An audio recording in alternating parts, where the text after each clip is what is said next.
Right, on to this week's Street Talk. So we had a long wait for this week's episodes after not being able to see any curry since last Tuesday. Was it worth the wait? Oh, I'm gonna say no for this week. Rude.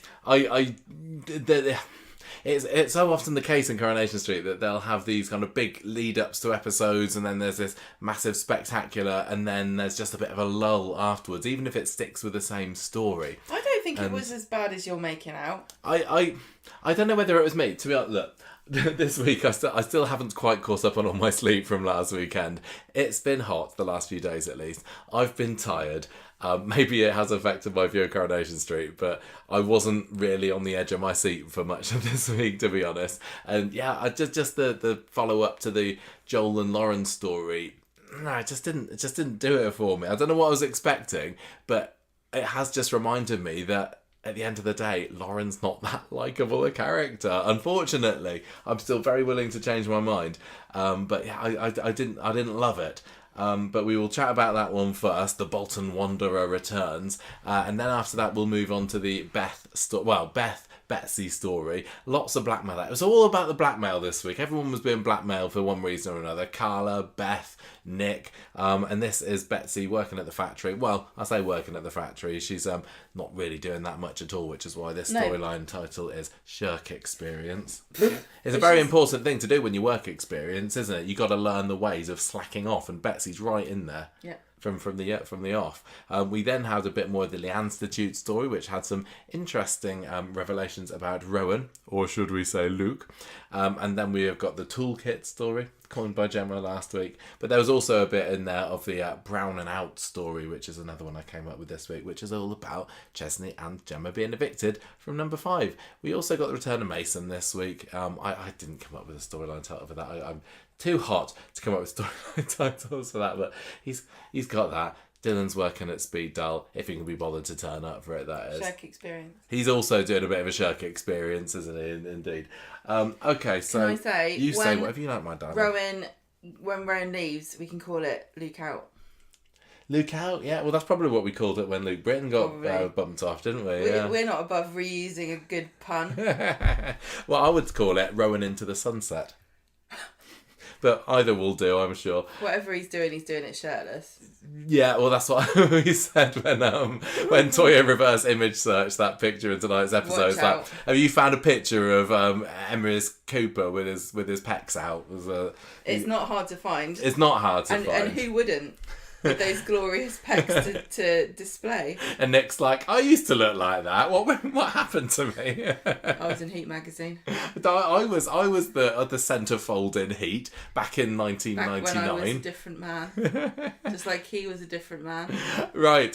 So the Bolton Wanderer returns. We'll start off with this week. So we last left it with Lauren heading off in the back of a taxi after the confrontation with Roll at the hospital. Roll at the hospital. Joel, Roll, Bowl. I don't know. If Joel and Roy had a shipping name, it would be Roll. Yes, it would, wasn't it? I can't see that ever happening. And then if they ever went to the bedroom, it'd be a roll in the hay. Curry, make it happen for the puns. No, don't do it, Coronation Street. We don't need to see this. It's been shocking enough seeing Roy in a beard all this time. I don't think I've got anything in me for anything more than that. Can I just say something again about Roy being the saint of Coronation Street? And it's really getting on my nerves now. His very pores ooze goodness. He's suppurating. I really don't get fantasticness all over the place. He's not. He's great, right? But he's not so much superior to every other human being in Weatherfield that we need to go on and on about it as much as all the characters. I think maybe he is, just because everybody in Coronation Street has got some horrible dark past, and none of them would be, adverse to a little bit of sly, shady behaviour. And Roy's just kind of normal with a bit of extra niceness on top, and that makes him a saint. He's not done anything like super horrible like most of the other people have. But that just means he's a normal person. Yeah. He can still be an arsehole. In fact, he's an arsehole quite a lot of the time. I can't believe you're saying this, Gemma. Am I like the only one? Is everyone else blind, or am I... It's the children that are wrong.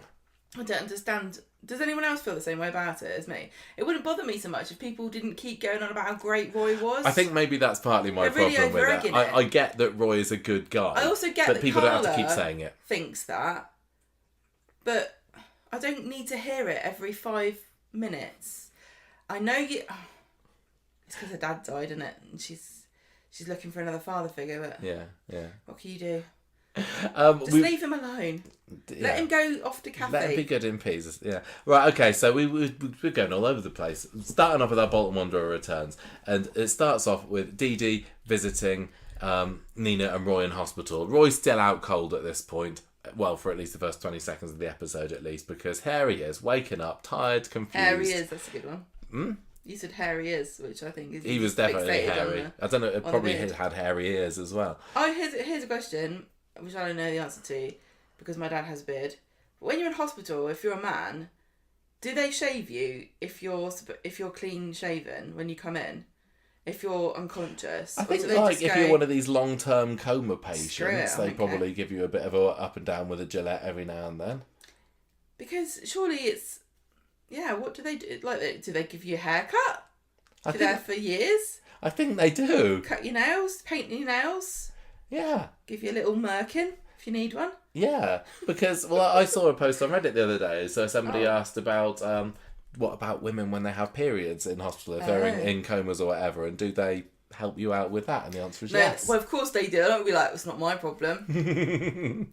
So, I think... She's free bleeding in a protest. Tell Parliament. I think that they probably do, but Roy wasn't out for too long. He's all right. But, he's periods, it's like, that's a medical issue. Yeah, of course. Having a beard, not a medical issue. No, although we do talk about both of them when we do our sex education at school. It's all about growing up. Listen, Roy has finally hit puberty. I've got good news for some of you and bad news for others. Some of you will get a beard. Some of you will get a period. Yeah, that's basically how it is. That's how it goes down. I hope that he comes back beardless when he returns from Scarborough. I hope she's able to talk him out of his new bohemian look. I'm not the only one who's got this, but I've got beard and glasses blindness. If I've known you for any length of time, I will not notice if you grow a beard or don't have a beard or you have glasses or you don't wear them. I just don't. It edits out of my brain. I can't be the only one who's like this. If somebody I know who grows a beard that has never had a beard before, then I will notice. But if you're beardless, I won't remember. Well, what do you think about Roy's beard? Because he's never had a beard before this story. I didn't remember that he didn't have a beard before, and I certainly haven't noticed really that he's got a beard because men just have all the same face. Everyone's growing a beard on Coronation Street at the moment. Well, they are, aren't they? Going to be Bobby next. Right, okay. Can't even think of any other. Sean's going to have a massive... Oh yeah, he does have a bit of a scraggly bit of bum fluff there, doesn't he? No, you can't be rude. I'm not. I'm just saying he does. That's not rude. Right, look, listen. Right, would you say that's his face? Yes. Okay, and I'm sure he'd have some kind of witty comeback to I can shave it off, but you'll always be ugly. I didn't. You're putting words in my mouth. You got a spot on your nose. That's what I'd say if I was him. I know that I have got a spot on my nose. The whole world knows. On the podcast, that's now the third time. I'm just waiting for somebody to write in and say, "Don't worry, Michael, you're still handsome." And it hasn't I know worked you've been yet. fishing for compliments. I have not. Anyway, look, we're only on to line 2 of our notes at the moment. This is going to go on forever. Roy's wake. Yeah, Roy's awake. Roy's wake. Roy's wake, everyone's crying, he's the best man who's ever lived. The Catholic Church turns up, now he's dead, they can make him a saint. They can sanctify him at last, yeah. Right, no, he's like, I saw Lauren, and they're like, no, you didn't, you're making it up, it was just a dream, isn't it, Roy, you silly ass. And he's like, no, I honestly, I remember it was her. So they go into this corridor to Nina and Dee Dee, yeah, and then Nurse Tinker comes over again. Craig's long lost twin brother in the NHS comes over and says, "Oh, you're Mr. Cropper's second niece to come and visit him." The other one came the other day. The one with the leopard print hood, the pregnant one, the one with the blonde hair, the one with the sour face, the one that looks like she's sucking on a lemon. On all those murder posters. Yeah, that one that's on all the posters. And I think I saw her on the front of a TV Guide this week as well. When he came in and he went, when he started talking to them, I was like, what convoluted way are they going to work out for him to mention that he's seen Lauren before? Sometimes I know. Sometimes they just have to get. He's a popular man, isn't he? His other niece has already been here. What does she look like exactly? Yeah, we're having a proper niece up in Roy's ward. Yeah. So Joel, meanwhile, is seeing Dee Dee. He's in the hospital, isn't he? And he blames his scratched cheek on that ex-client, which is a very nicely inconvenient get-out for him. Yeah, it is actually. And he hears Dee Dee tell Bethany about Roy, saying that Lauren came to visit him, and he looks pretty sick to his stomach. The fact that Roy is also now aware that Lauren is very much alive. He sits down with her, and he's like, "Oh, don't worry, I'm sure it'll be fine." But he's absolutely bricking it. Dee Dee's like, the police are going to be looking at the CCTV footage to see if Lauren was here, and he's like, oh dear me indeed. So he's like, "Oh look, we shouldn't get our hopes up until the police confirm it's her." And then he scarpers off to work. Apparently, I want to be a lawyer because apparently you can be a lawyer and never do any work. You can be a lawyer, just get on with your general day-to-day life, maybe taking the odd phone call here and there, putting on a wig once or twice a year. Go from cafe to restaurant to hospital to flat. No, I've never seen him do a lick of work. To be fair, they did have Dee Dee coming back today saying, "Oh, I've had such a hard day at work," but we don't get to see any of it. I don't think we need to see it particularly. But you're right, sometimes it does seem, I'm not going to say the writers forget, because it's not. It's very convenient for characters to just not do any work or have days off work. I think we need to make a chart of every time a character has a day off work for one reason or another, like the sicky meter or something, and see who's the biggest skiver. Yeah. I mean, the biggest shirker, exactly. I mean, Betsy's up there maybe at the moment, but anyway, Joel says, "Oh yeah, I've done that bit already." Back in the hospital, and Nina tells Roy all about their discovery from the nurse, and Lauren's alive, and Roy's like, "Hooray! I knew it." And he can't wait to see her. Meanwhile, Joel is looking pretty stressed out in his car at the precinct, and he's having a bit of a cry. And then Evelyn comes and knocks on his window, and there's quite a good angle of Evelyn peering down into the camera, and he's like, "Oh, you look pretty bad, Joel. What's going on with you then?" So back at Red Bank later, Bethany's there looking through her credit card statement, and I was just reading that note now. It kind of made me forget all about her credit card. Has this part of the storyline been dropped now that we know that Lauren's still alive? I don't think anything's going to happen to Lauren about stealing all that money. No, I think it's going to be neatly tucked under the carpet. It's funny how Bethany really needed to find out what happened, because she's being blamed for it, and now she's like, "Oh, wow." She tells Sarah about what's been going on, including about this mysterious girl's coat on the video, and maybe we could take a photo of her to this pizza place and get her identified. So, meanwhile, back at the hospital again, Evelyn and Nina are going to visit Roy again, and they say, "Look, police still haven't told us anything."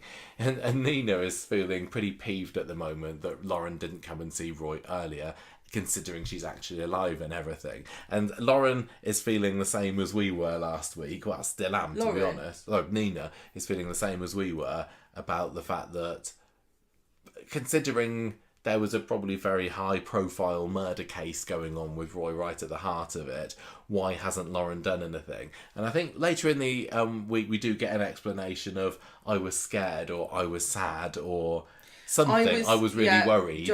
I would thought Joel would find me. Yeah, but it wasn't enough for me. But I am glad that some characters are calling her out on it. Carla, I mean, she's definitely pretty cowy, isn't she? But, well, Nina was a little bit, but Carla sort of laid into her with both barrels, didn't she? And as bitchy as it sounded from Carla, I was kind of on her side, saying, "Yes, you're right. Bobby, you can't move this woman into my flat. Thank you very much after everything." I would say it's return of Carla the cowbag this week. Yeah. Well, wait until we get to the Betsy story, because Carla is quite out of character, I'm going to say, in that one, but more on that later. Back on the street, we got Swain catching up with Dee Dee, wanting a word with her. And Joel's driving past in his car, watching like mega nervous, like, what on earth is my fiancé being told? Have I been found out? And Swain's saying, oh, well, 2 officers looked at the CCTV footage earlier, blah, blah, blah, blah, blah. Back to Joel. He can't hear what's being said. He's staring at them, and we're from his perspective. Yeah, we can't hear what's being revealed. Dee Dee's reaction is shocked, and she could be shocked because it is Lauren, or shocked because it's not Lauren. But obviously we know it is Lauren.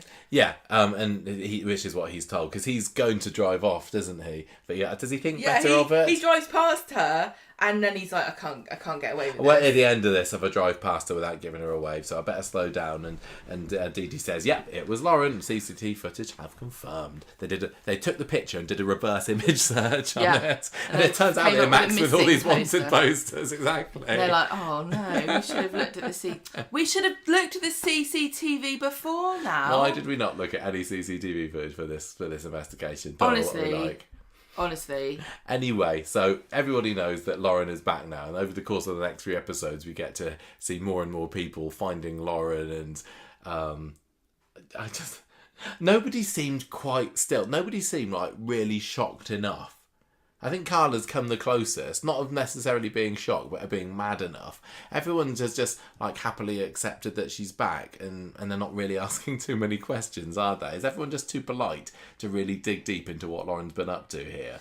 Okay, I'm going to say, this might be realistic, and I don't think it is unrealistic. I've forgotten the name of the charity they work with about survivors of trauma and abuse and rape, and I would say it's probably, and what we know about coercion with all the and domestic abuse and stuff from other storylines like Yasmin's and stuff, just putting your head in the sand and not wanting to address something and waiting for it to go away definitely feels like a realistic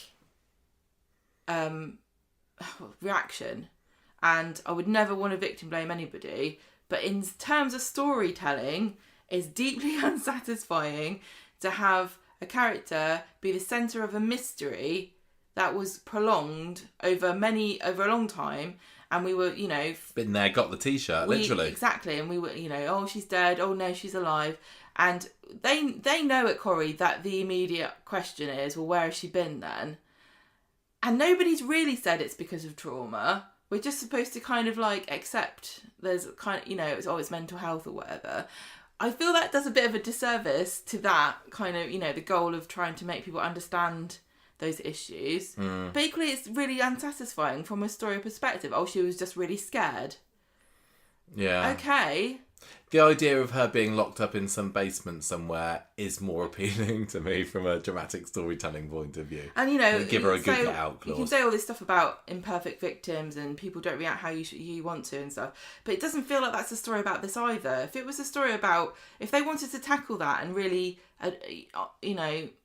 take it on properly and have a big episode where she talks about trauma and how she didn't expect to react in this way and she never would have thought whatever. I don't want anyone to feel like I'm victim blaming. But they're not doing that story. They're doing a half-assed mesh of both, aren't they? They wanted us to be invested in a mystery, and then the mystery was solved in one sentence. She was scared. And I mean, it only got 3 words in it. It's not even a very complicated story.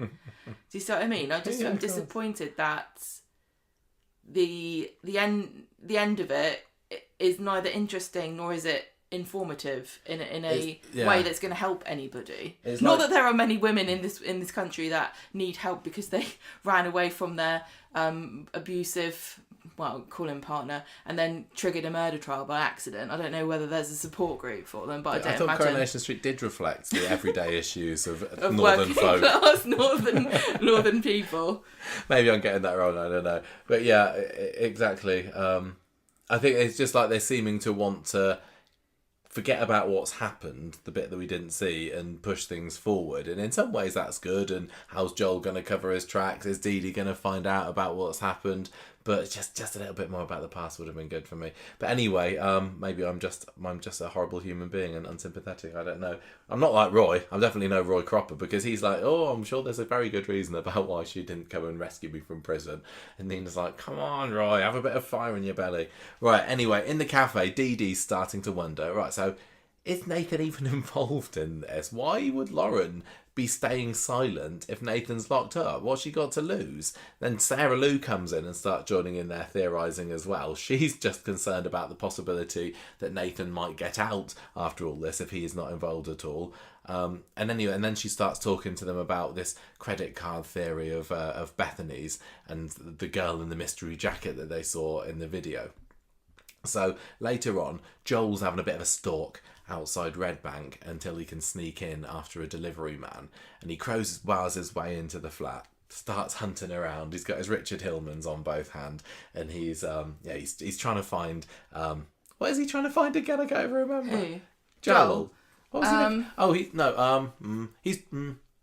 he breaks into the flat to try to find evidence of Lauren and what they're looking into and what they found. Oh, yeah, okay, fine. That's it. So anyway, Sarah gets home and she realises she's been broken into. She's on the phone to Nick and like going, oh my gosh, I've been broken into. All the drama. He says, call the police, and she's like, just gonna have a bit of a snoop first. You flunker, Sarah Lou. Could have been anything. You've been living on that same street for the best part of, 30 years now? 35 years? There's been a break-in in your flat and you're going to go and investigate? Your fault if you get your head caved in, love. That's all I'm saying. Although apparently you can get your head caved in Coronation Street and still live to tell the tale quite easily. Michael, this whole podcast is victim blaming now. I'm just having a laugh. It's okay, isn't it? Sorry, Lauren fans. Not allowed to. Kate Fitton, still very, very good. She was lovely at the weekend at Soap Awards. Doesn't mean I have to worship at the altar of Lauren. Yet. But she's got amazing sleeves. She does have very voluminous she can fly sleeves. Away with them. Yeah. She'll fly up in the air and crap on your head if you carry on like this. That's what I'd do if I could fly. Will. I'd peel on people's heads. That were rude to me. Anyway, Joel's having a hideout in the kitchen at Red Bank, and then but he manages to leg it when Sarah Lou goes into the bedroom just to say, hello, anybody here? Any desperate criminals? Dee Dee, Joel, Sarah and Bethany are in the pub later, just having a bit of a reflect on how the day's been, really. And Bethany's like, I just don't understand why Lauren hasn't spoken up against Nathan, and why aren't the police acting quickly enough? Joel's like, look, Bethany's right. We should try and find Lauren ourselves. So Wednesday comes around and we see Lauren for the first time because she didn't appear at all on Monday. I was starting to wonder whether we'd have to wait another 6 months before she appeared again. But no, she's back, and it looks like she's in a squat. She is in a squat. It's like a disused pub. It looks like a grotty bedsit at first, but it turns out that it's a pub later. It was in I can't remember where I said it was found. We fairly easily were able to find the location of this pub because there were some pictures of it in the papers online at the time when it was filmed. And the real pub was called the King's Arms or something. We've put it on our Corrie location. The real pub was called the King's Arms. Or was that? Yeah. Or was that the fake one? I can't remember. Okay, well, maybe the fake one. It's on our Corrie map if you want to have a look and investigate that. But Kate did a behind the scenes. Yeah, well, there were two that she did a behind the scenes one, and so did Coronation Street. We were spoilt with behind the scenes footage this week. They heard us saying we liked it, and they went, "Oh." Honestly, I just want a behind the scenes of every episode. How much extra effort, and I'm not even joking here, would it cost and to put a behind the scenes of every episode? I love it. Just, there's a million people on the cast at the moment. Put them on rotation. Right, this episode, Alison King, you're doing a day in the life. Tomorrow, Jack Carroll, up you go. Next, Sally Ann Matthews, how's your day going? I find them really, really fascinating. And the one that Kate Fitton put on her Instagram, showing her day and going to was there hospital scenes in that one? I can't remember whether I'm confusing it with someone else, but there was definitely all that pub stuff, and I loved seeing her disguise her incognito outfit. So like she was wearing, all the Corrie people wear red coats, don't they, when they go out on location? I think they've changed it. They've got black and red. Yeah, maybe you're right, but Lauren Kate wore a different one to everybody else, and she had big thick glasses on. Like she could not risk the press seeing that she was there, and they showed some shots of her inside the pub, like ducked down underneath the windows. It must have been a load of fun to try and sneak her into these places, but also mega risky, because if that had got out, then that just would have blown the cover, wouldn't it? It would have been just the worst. And I know Corrie does sometimes work with the press and sometimes says, well, we're going to film here, you can shoot pictures of this, don't shoot pictures of that. But I don't know if that was the case with this one. Presumably it was. But were those photographers tipped off beforehand and told, look, just going to say, don't take a photo of anybody that's looking slightly mysterious and blonde here. No, I'm not going to speculate. But yeah, the behind the scenes stuff, yes, more of that, please. Coronation Street, very much enjoyed that. So Lauren's having a bit of a rough old time back in a button down pub or whatever it is. Nothing to eat, so she's going to need to come out of the woodwork at some point. Meanwhile, Joel and Dee Dee have organised their wedding date, Friday the 27th of September. Put it in your calendars, everybody. There's going to be dramatic events going down there. So, I mean, what's going to happen on the 27th of September? Is there going to be a baby by that point? Right, I was thinking, I said this to you. Oh, I reckon, do you reckon she's going to have the baby then? And then I was thinking, oh no, because she looks really pregnant and that's ages away. And then I was like, it's actually, oh God, 27th of September's not that far away. No, well, she's 5 months gone at the moment, isn't she? So it would be premature if she had the baby there. But I mean, was she 5? Yeah, she's 5. And then you got July, August, September, maybe a bit premature. Yeah, she's 5 months now. 5. Beginning of July. July, August, September. Yeah, that's 5 add 3 is 8. You can have babies whenever you want. I say more power to women. Have a baby whenever you want to have them. Don't go by biological timelines and clocks and gestation period. Gestation period. Sorry. It's not common knowledge among the residents of Weatherfield that she's up the duff yet, is it? I think her walking around with a great big pregnant stomach might give a game away a little bit. No, but she's, we didn't realise that she was until she undid her Friday, duffel coat. She's walking around. She's not hiding it.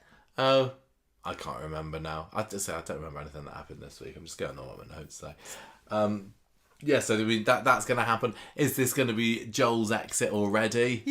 I'd feel kind of bad if it was, but that does kind of match up to a year from when Callum joined the programme. I feel, and maybe I'm just used to Corrie villains lasting a bit longer. I mean, he's no Stephen Reed, he's no Richard Hillman or Pat Phelan, is he? But I'm so glad that we got another villain so soon after. I mean, they overlapped. So but we've got Rowan. He's already... Rowan's rubbish. No, wash your mouth out. Rowan's amazing. Burglarer. Yeah, Luke Salter. He's great. I still Luke definitely... Salt to the earth, more like. Yeah, so obviously something's going to go down at that wedding. It's just, is Joel going to get a ring on Dee Dee's finger before it does all hit the fan? I don't know. Dee Dee is talking about writing their wedding vows, and I thought Coronation Street writers had got this out of their systems, but apparently this will eternally be the one thing they all queue up to get down. It's just the Corrie writers wanting to show off, what I said. isn't it? Yeah. I genuinely don't think that many very devoutly Christian women would want to write their own vows. Maybe I'm wrong, but I just think there's something incredibly special if you're religious about saying vows that have been said for hundreds and hundreds of years. Dee Dee says, I want something traditional but personal. Well, that's why you pick your own dress. Yeah. And your flowers and your colours. And maybe it is just us being old-fashioned. But the fact that we're married makes us old-fashioned, I guess. But what percentage of marriages do use own vows? Because if you believe Coronation Street, every single one good of them. 90% of them. But it's like when they have a party, it's always a fancy dress party, etc., etc. So I'm not really. It doesn't bother me at all.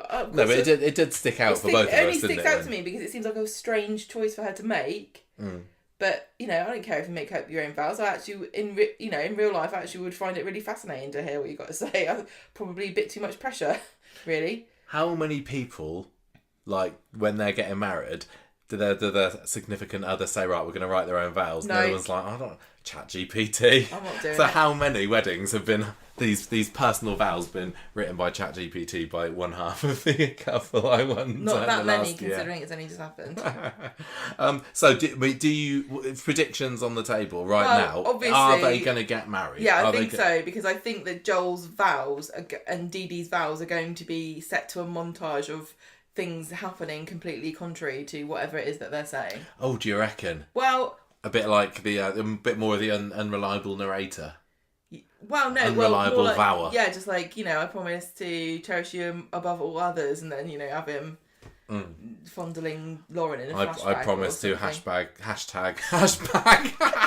hashtag no more secrets. I promise to not have any more children with other women that aren't you, Dee Dee. I kind of hope they This don't is his get second married. kid now. Yeah, I kind of hope they don't get married because, obviously it's not going to last, and I just don't like it when they get married and like, oh well, we've had the drama, we'll get to see her in a dress, I'm sure. Yeah.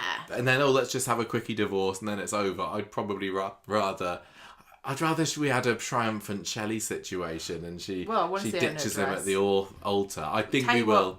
But I feel bad for Ed already. Can you imagine?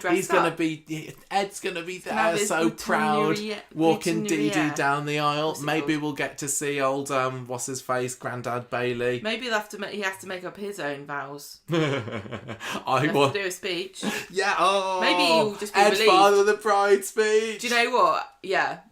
Oh, I'm so proud. Oh, Dee Dee, you look beautiful today, my darling. That's What's exactly. he gone EastEnders? I don't know. How many dads would secretly be pleased that their daughter was jilted at the altar by an evil fake serial killer fiance? Because that means they didn't have to do their speech. No, I think that's like to just quite a lot to do of them their probably speech. be like, oh, dodged a bullet there. Oh yeah, I mean you. I wasn't talking about me. No, because he's taken the time to write it by the time that the day comes. No, but he didn't have to say it out waste loud. of time otherwise. Maybe we'll cut to, at the end of the episode, we'll cut to the reception, because obviously you've paid for it, so you might as well get on with it. And him just like cornering people and reading them his speech. Or, also, maybe we won't get to the wedding day because what's the excuse they're going to give for old Aggie and Auntie Corona not turning up? Both got COVID again. Yeah, maybe. And Grandad. What was his name? Sarge, wasn't it? Yeah. Was it? And James isn't going to turn. In fact, this is he's feeling at less and football. less likely. Yeah, James is at the football. Auntie Corona's in bed again. Aggie's looking after her. Grandad's still doing his food truck over in Jamaica. Or Much wherever. much more likely than her wanting to do her own vows is her not wanting to get married because none of her family would be coming. Yeah, to this traditional Christian close family bonded wedding. Really close family. Michael's like, I'm here. Sod off, Michael. Yeah. Where's the baby? Oh, they didn't pay for her to come. Anyway. One thing I'm very much looking forward to is what will happen to Dee Dee after this, because we all know what Coronation Street likes to do. They've got this really popular female character here. Everybody loves Dee Dee at the moment. She's riding high. She's really popular with the fans. I hadn't actually considered this. And now, post-wedding, she's going to be, if Coronation Street stays true to form, she's going to be a blubbering mess. She's going to be crying, for at snotting least everywhere. the next 2 years. So just enjoy be Dee Dee sad while you can, and not have everybody. any storylines. So, yeah, I mean, this 27th of September, this is around when the new producer, Kate Brooks... Yeah, this is around about Kate Brooks' time, isn't it? What's she going to do? She's going to take the reins on this story, and this isn't her baby. So, is she going to go, oh no, I've got a better idea? She's going to do... Let's keep Dee Dee. Let's keep happy... the traditional vows. No, I really hope that's one of my biggest things, to stop turning women into miserable husks. It's also going to be, of course, Super Soap we around about then. So Yeah. I'm guessing this is going to be, the headliner for Corrie in the autumn. But one thing I said, which makes it more likely that a ceremony is going to take place. yeah, because she'll be on the front of the soap mags. Yeah. Horror wedding, She's shock. going to look good in a dress. Definitely going to have a crucifix necklace. Do you reckon? You better have it in a church. When she was talking about writing the personal vows, I was like, you are going to have this in a church, aren't you, Dee Dee? Surely. I don't think that I really would find it hard to believe if she wouldn't have it in a church. Well, I'm still also wondering, because I honestly have got no idea about how long Paul's got left, but, he doesn't seem at the moment that he's going to be shuffling off the mortal coil in the next week or two. Or maybe there'll be a double booking. Maybe it will be. What are you getting at? I'm just like, is the second tragedy of the wedding, apart from the revelation of what Joel's secretly been up to, going to be Paul No. dying as well? No, I don't think so. Don't you? No, I don't. Well, we'll see. One thing more before we move on about trauma. Everyone's saying, get on with the next scene. One thing more about trauma. Coronation Street women, like I said, turn into husks, and men, they grow beards. Yes, they do. Yeah. They do. This is what's happened to Roy, hasn't it? Yeah, he's Dev's grown a husky beard before. Sad. Who else? If only women could grow beards instead of having our periods, we wouldn't have to cry all the time. It's because we're too sad to shave. I think the sadness comes out in the hair. Do you reckon? It's like a physical manifestation of your trauma and sadness. Sprouting from your chin. Coming out of your... So if you can't grow a beard, you should be happy with yourself, really. I've never had a beard. And I'm just I didn't say happy-go-lucky. I know, but you could get a really good one if you wanted it. I've always wanted to see what you look like with a beard. It will never happen. Oh, that's really sad. Unless I go into hospital, unless I'm in one of these long comas one day and the doctors are saying, do you want us to shave him? I say no. Miss He's Cox? always he's normally got a massive beard. This is just very unusual for him. You would, shave wouldn't you? a wig yourself. You wake up with a big beard and you'd be like, "Get me a mirror." The mirror. Yes, I'd have my own Jack Nicholson moment there. Right, can we move on with what happened on Coronation Street on Wednesday? Because drama afoot. They even had some location shooting, didn't they? Joel and Bethany are in the cafe. Bethany's still going, oh, what's happened to Lauren? Oh, I wonder. My capture card's been cancelled now, so something's going on. And Joel says, well, maybe she just got as far away as possible. Let's just forget about her. No, she's saying, now I've cancelled my card, what will Lauren do? Not like Lauren's cancelled. Oh, sorry. Card. Yes, no, you're right. So, Dee Dee walks in on Joel in the flat later. She's getting nowhere with the police over this credit card thing. But she's still very excited about the wedding. Meanwhile, Betsy's texting Joel, wondering why he's still ignoring her. I still owe you. You still owe me money. So Dee Dee can see he's stressed out about something and says, look, don't worry, love. This Lauren thing's going to sort itself out soon. It'll be fine. With Betsy, do you get the impression that since she's come to Weatherfield, she's suddenly become a criminal genius? Or do you think she's got a bunch of other people that she's scamming somewhere else? Yeah, maybe. Because it seems really weird that she's got fresh meat here, hasn't she? She's got like 2 scams ongoing. She's got 3 scams ongoing. Yeah, she has, hasn't she? She's blackmailing Joel and Carla and Beth at the moment. She's, serial blackmailer. Okay. She's a smart cookie, that Lauren. Betsy, sorry, but she does get on my wick as well. I'm going to say that a little bit. Anyway, she notices that he's left some credit card statements of Bethany's out on the table, and that piques her interest somewhat. So we see her going over to see Bethany later and says, look, Lauren might have moved on from Leicester. Why did they think she was in Leicester? I can't remember. Is that where the CCTV That's of her where the pizza was? place was. Right, okay. So these latest purchases show that she's bought a load of train tickets, including a one-way one to Warrington recently. Maybe she's there. Why didn't Bethany notice this in the first place? I can't believe considering this. She was poring over them for weeks. She's been staring at this going, it's a train ticket, but what does it mean? Yeah. What do you do on a train? I don't understand. I suppose back then she might have seen it and thought, well, I'll go to Warrington, but I don't know who I'm looking for.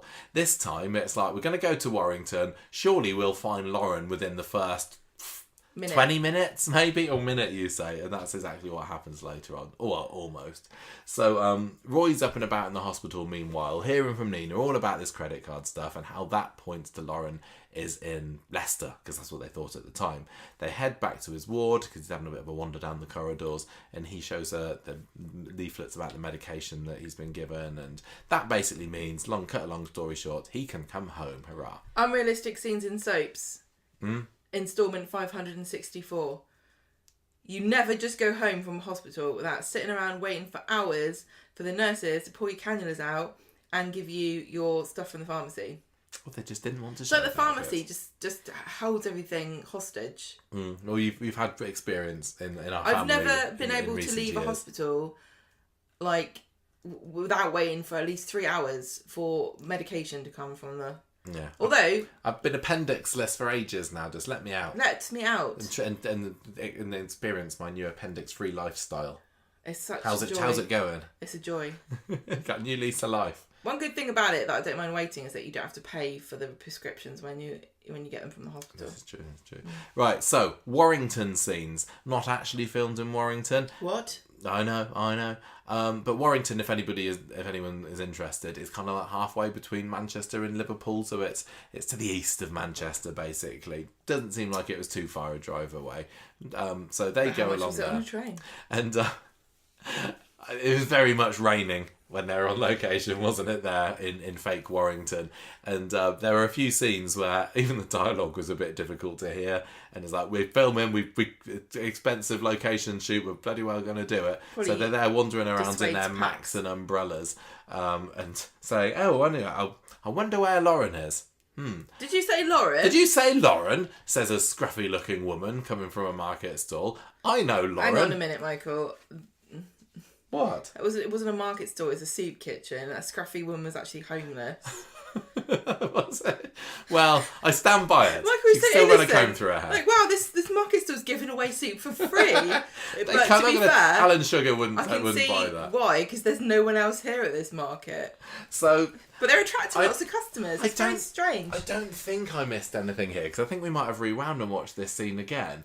Literally, a woman says, "Did you say Lauren? Yes, I know her." Is that really how it worked? Or did I miss something? Yes, here? but it wasn't like it was a marketplace. It was somewhere where you would go if you didn't have anywhere to live. And so it's not completely... No, I don't think this is too weird. Because they know... A lot of them know each other. Michael, we learned so much from Sean's story of being homeless. Yes. About how they all band together and then just snip their fingers and go home.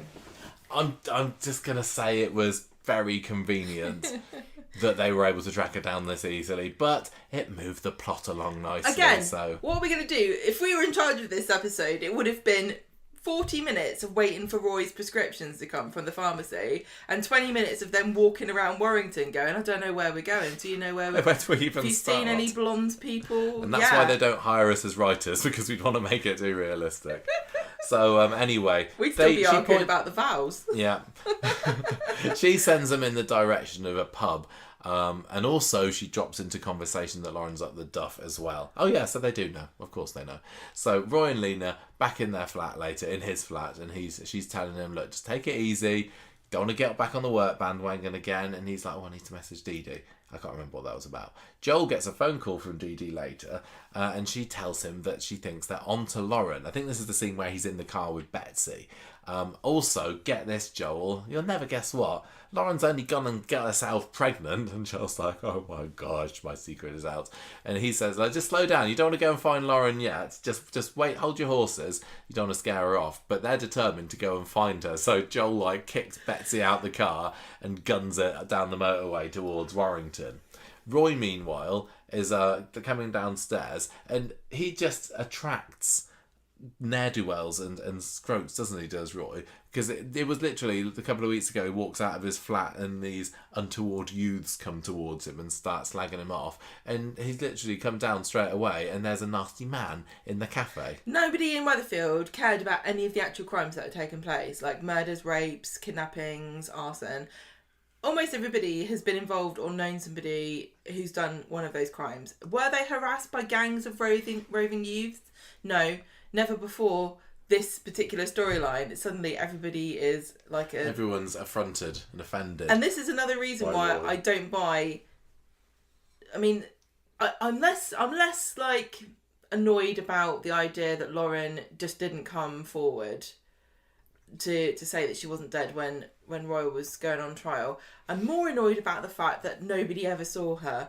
And people keep trying to argue with me about it and say that, oh no, this is what happens. She's working class. Nobody would look for her.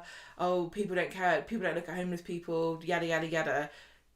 I agree with that to a certain extent. But literally, she is the highest profile victim in the country, seemingly. People are flocking from miles around to stare at this man. Take a pop at Roy.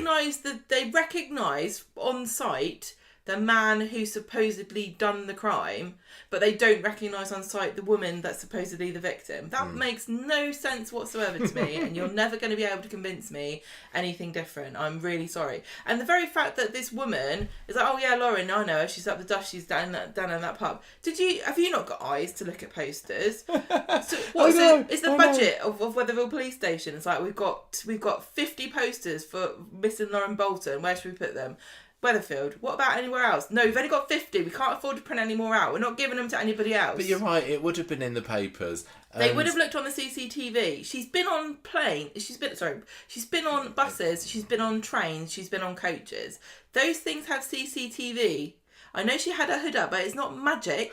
It is. It's the invisibility cloak, isn't it? It's one of the Deathly Hallows. I just find it ludicrous that this aspect of the story is unfortunately incredibly weak and a bit feeble, because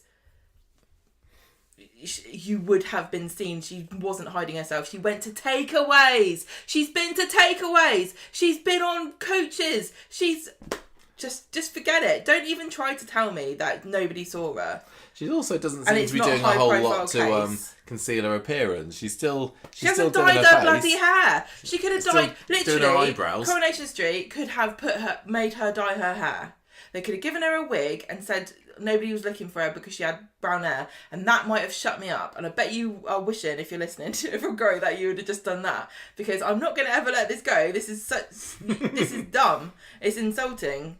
It's insulting to everybody's intelligence to have us believe that she could be missing, be a subject of a high profile case, have her poster everywhere, been on the news no doubt, and nobody saw her. Yeah. Don't come to me with it. Or if they did, they hadn't heard about this case. Or they just thought, she must be alive. If only they'd put like a cash reward on the missing posters. I know. Well, everyone's probably too some of those tight, squat dwellers would have dobbed her in. Exactly. Well, yeah. we'll know next time, won't we? So anyway, she's there with her with the squat dwellers in the pub later, and she sees through the curtains that Dee Dee and Bethany are looking outside for her. So she does a runner, but sadly for her, runs straight into the arms of Joel. Oops. Then she has a funny turn and faints into his arms, just to delay things so that Dee Dee and Bethany can catch up with her, which is a little unusual, I thought. No, it isn't. She fainted because she's pregnant and she's not eating properly, and she's just had a massive shock. Well, I don't know. Well, I don't understand about women swooning. No women has ever fallen at my feet, so I think it's just something that happens in the movies. You told me you do sex education. This should be part of it.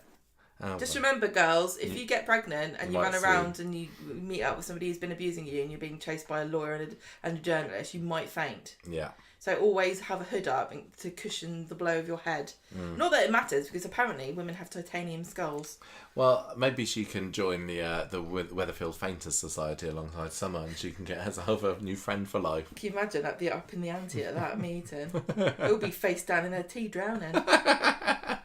Right, so they've all been caught up with Lauren, and they're like, "Are you okay?" And what made you run off and stay away all that time? I was scared, says Lauren. Oh, okay, then that's no more the only questions. Explanation you're ever going to So get. they go to the hospital, and the nurse pops out and tells Dee Dee and co that Lauren's going to be fine. And fainting's normal when you're fainting's pregnant. Normal if you're Michael. pregnant, apparently. I don't know.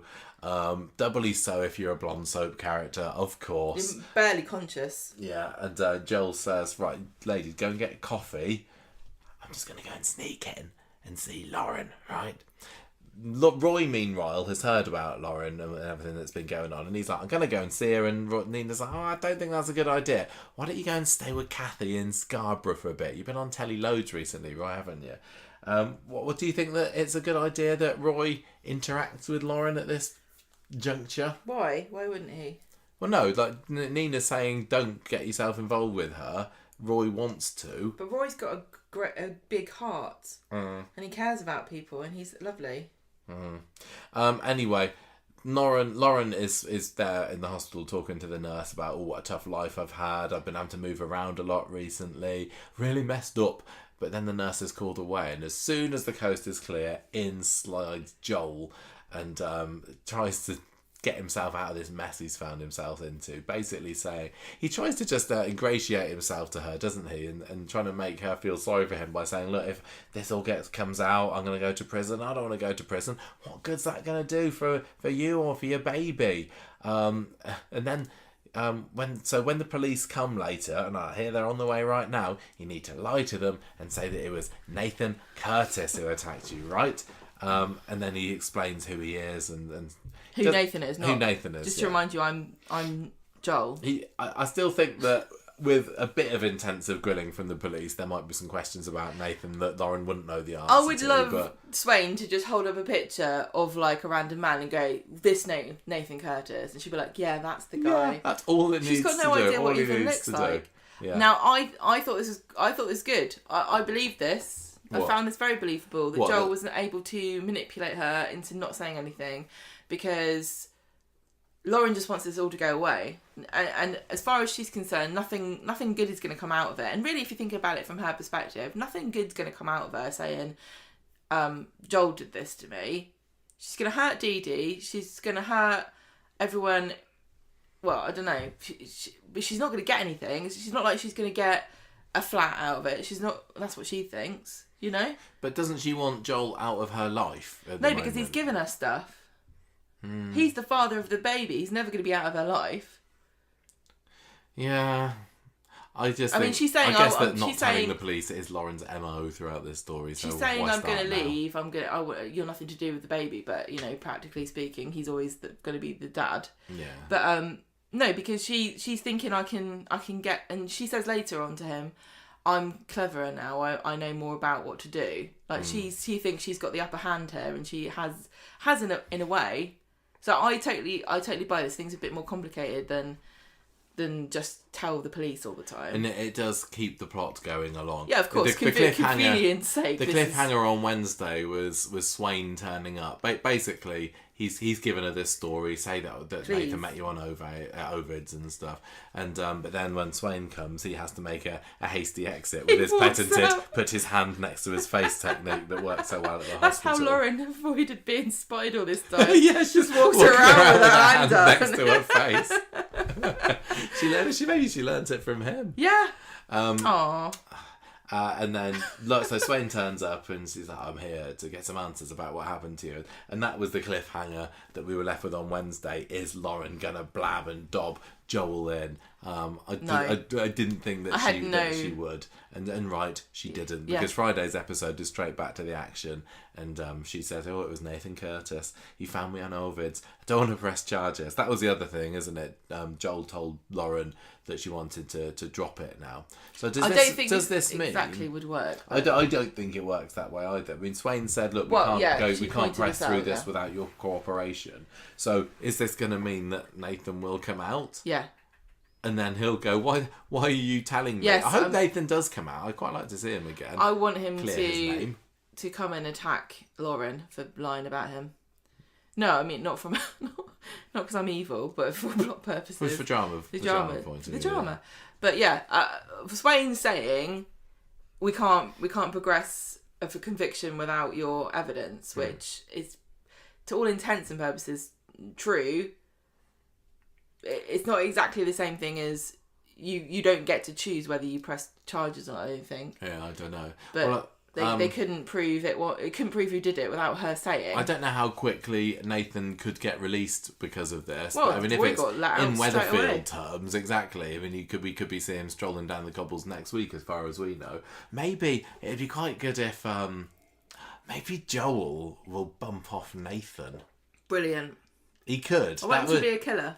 Because, I mean, Nathan is kind of cannon fodder at this point, isn't he? He's a Corrie villain who mostly always die. He managed to get a reprieve by being sent to prison. But I don't think there's anybody that's desperate that Nathan stays alive here. And this is why, Corrie, keep your villains alive. Because you can kill him later. You can kill him later. You can get another super villain to kill him later. Yeah. So if Joel killed Nathan and maybe Lauren found out about it and then she'd have to be keeping Joel's secret because she knows that if she dobs Joel in that he's actually murdered Nathan Curtis, that he'll come after her. Well, I think that Joel could do a fairly good job of convincing Lauren that she'd be implicated and she probably would go to prison. It wouldn't be true, but, you know, there's still that law in this country whereby if you incite violence and someone is killed, you're just as guilty as the person who did it. Yeah, Kelly Nealon. Yeah, Kelly. I'm not You letting still that got go away either. with this. Not letting that go. I wonder how many times she's been wandering around the country the last 5 months and people are going, hey, aren't you that girl that Roy Cropper killed? No, I'm a different the one. that killed another man. What did Kelly do again? She kicked Seb. Oh, yeah, she kicked Seb to death. No, she didn't. No, she I didn't. forgot. She didn't do it. I was the one that was there when Seb was kicked to death. She did. That would be so funny. Are you Lauren? No.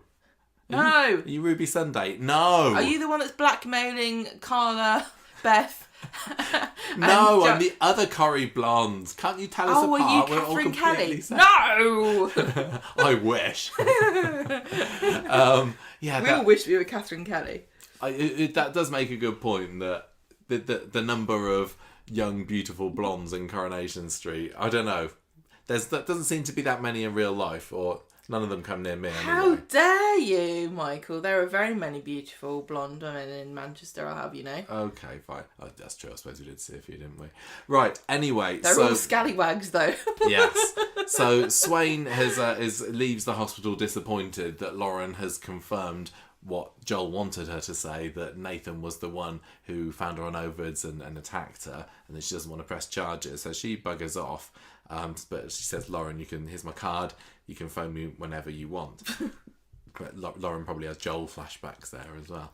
So Swain sees Joel and Dee Dee on the way out and tells them what's happened as well. And Joel, Callum, great little micro expression there of hooray! Smugness that his plan, because he was probably again sitting there bricking it, thinking, as far as I know, Swain could come out and cuff me. And this is part. And you can't escape because Dee Dee's there. This is part of the toxic relationship that these two have now, is that he hates not being in control, and now Lauren's got the upper hand, and this is going to just feed his resentment and hatred of her. As the story progresses, which is really fascinating. Yeah.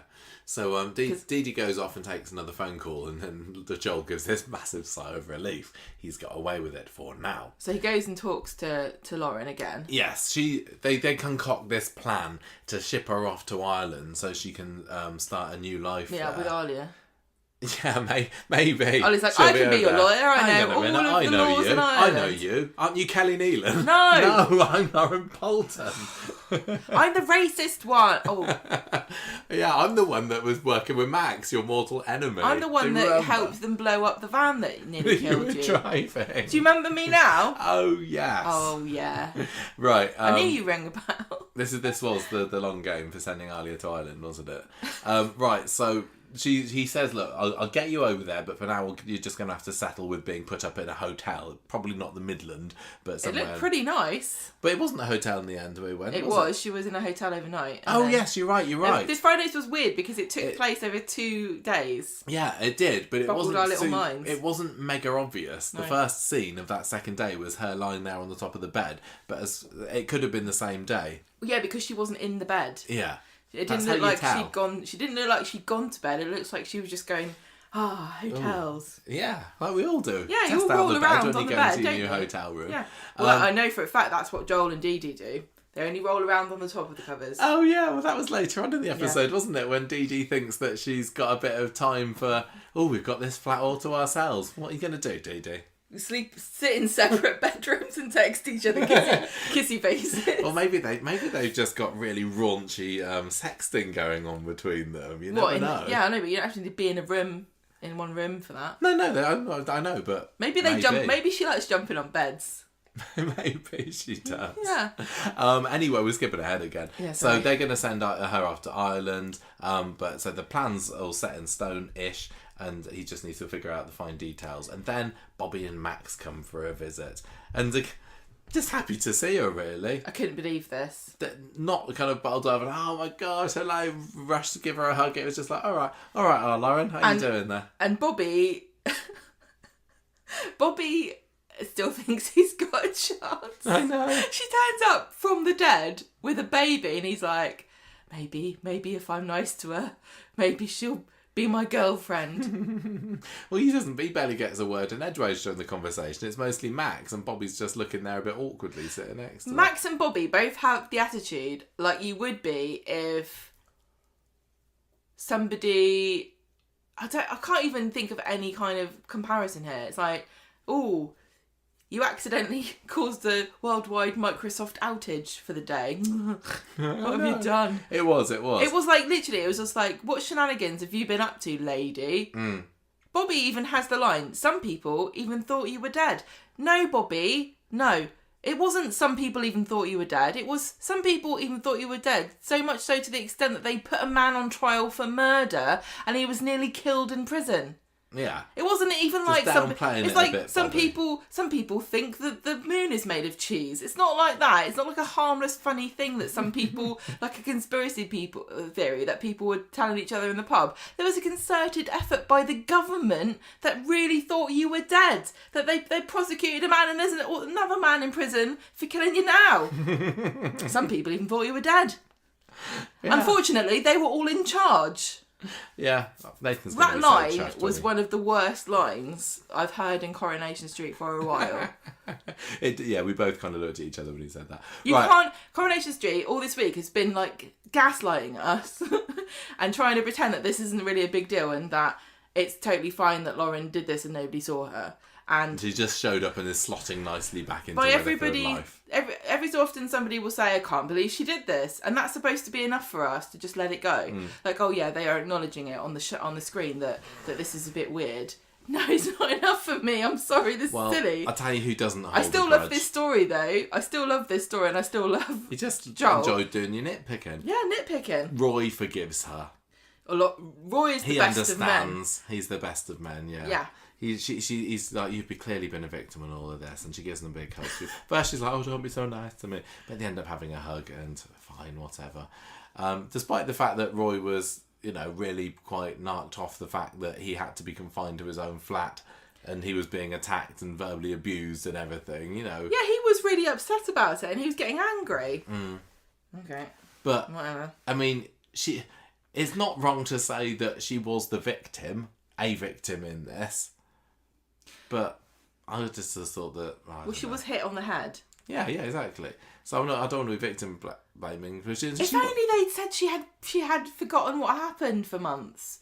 She was hit on the head. If she's been hit on the head... Classic soap amnesia she could have got. I know it's fake and no, that doesn't really happen in real life, apparently. But what a convenient excuse to just say, I thought my name was Boren for like 3 months and I got confused. And then I saw a poster that said I was missing. And I came back straight away. Right, she's in the pub with Bobby and Max later, and Bobby says, "Look, do you want to come back to my place?" No. I.e. Carla's flat. You won't be sleeping in my bed or anything, unless. Oh, he's such a desperate boy. Oh no, he says I won't be sleeping in my bed, but you can. Yeah. I won't check. I'll just bob Carla a text. Surely he would think that Carla wouldn't be up for this. Well, they're in Carla's flat later, and when we hear Carla clopping up the stairs, Lauren tries to do a runner, but Carla sees her and has a massive go at her, a well-deserved one, I think. Yeah. But I think we're probably supposed to think that Carla's being a bit too harsh well, there, but I say not harsh enough. She talks about it, she has a shower and she cools down a bit, and she's like, oh, I feel bad now. No. She had every right. One of her closest friends, Roy, who she cares the world for, was, like I said, put on trial for... Well, was he put on trial? No, he was just thrown in. He could have been put on trial for murder. Yeah. And the person whose appearance could have stopped the whole thing from happening, just kind of swans in, cuckooing herself into Carla's flat. Yes, she had every right to go. I'd kick her out too. Yeah, absolutely. So, but luckily and Bobby's for her... like, I won't see her sleeping rough. Well, Bobby, you don't have a home of your own, so let's quiet it down a bit. Maybe Lauren can move in with your nan. Oh, yeah. Put a good word in. Luckily for Lauren, on the way to the tram station, who rolls up in his car next to her, but Joel, who says, look, come over with me, I've got a place for you. And this is where she goes to the hotel. And we get the next day. We get the next day, and then he says, he's starting to get... No, he's concerned. He's got a letter. He's worried that he's going to get found out because he's bankrolling her to get these hotel rooms, and the solicitor is trying to from his wife Emily, who's getting a divorce from her, wants to look through his bank statements to see that he's not basically buying a load of hiding money or blonde girls in hotel rooms. Emily wants half of the money. Yeah. Emily is the weirdest character on the show. She was fine before. She was practically cheerleading him into bed with other women, and now she's like, "Oh, half of all your money, I'm going to get my solicitors to go through your bank account details so that we know you're not hiding anything." And not only is he panicking about the fact he's putting Lauren up in a hotel for the night, but he's also giving Betsy blackmail money, and no doubt Ellie has got some money that he's given her. Yeah, a bit of a drain on the resources being an evil groomer, isn't it? Yeah, but luckily he's a lawyer and he doesn't have to do any work. Yeah. So he says, look, you can't stay here, but I've got somewhere that you can stay. And we find out later it's his friend's flat. He said it's his friend's flat, but it's actually his flat. Was it his flat? Yes. Are you sure? Yes. Oh, I missed that. I don't know. I'll explain when we get to it. Oh, okay. So Roy basically goes to Carla and says, I'm bogging off to Scarborough. See you in 6 months, probably. And she says, I'll come with you. Oh, yeah, she does, doesn't she? And he says, I wasn't inviting you, actually. And she says, I don't care, I'm going to a spa. Yeah. And then we also have Dee Dee finding out about, earlier she found out these letters from the solicitor, and then she realises that it's all to do with the divorce. And just he's so stressed, but she says, don't worry, she got to drape herself over him and says it's all going to be okay. In the finest tradition of Coronation Street characters who are being cheated on, she's being the most wonderful, understanding, helpful, kind, loving partner that anyone's just ever to make been. him feel extra guilty about it. I'll help you go through your bank account if you need. I'll do anything. I don't mind the fact you're still married to somebody else and we're getting married in like 2 months' time. I don't mind the fact that you're going to have to give half of everything you own to this woman. I don't mind that you're going to have a child that you're going to have to pay child support to for years and years. That's all cool because I'm a really lovely person, and all I ask of you is that you don't turn out to be an evil groomer and killer. So which is sad for her. Really. Tell me about this flat then. Well, he takes her to this flat, and he's telling her that it's his friend's flat, but Dee Dee buzzes up, and now I thought that Dee Dee says, "Oh, I heard you told me that you were in that flat that belonged to a friend once." He tells Lauren that he told Dee Dee that he was sorting out a mate's flat, and she went there once, but it's obviously his flat. He's just moved out, hasn't he? But why doesn't Dee Dee know that it's his flat? She does know it's his flat. That's why she buzzes herself in. Oh, yeah. There's nothing about it that... I do. You believe everything Joel says. I do. He's very convincing. I find it very convenient that he's just got a friend who doesn't have a flat. It makes more... Who's moving out of a flat for 2 weeks and somehow has left nothing... Okay, no fine. Personal items in there whatsoever. Fine. How did Dee Dee know his friend's flat? That doesn't make any sense. And knew that he was there. Okay. It makes more sense to me that this is the flat he's moved out of. I did start this podcast off by saying how tired and things aren't really going. I could be wrong. Tell Gemma if she's wrong. I dare you. See what'll happen to you. I'm wrong all the time. I do admit it. I'm probably wrong about all the legal stuff I was saying about, whether you're allowed to press charges and things. Anyway, there's a little bit of a tense moment when Dee Dee comes up and Lauren has to be bundled food. into the bedroom.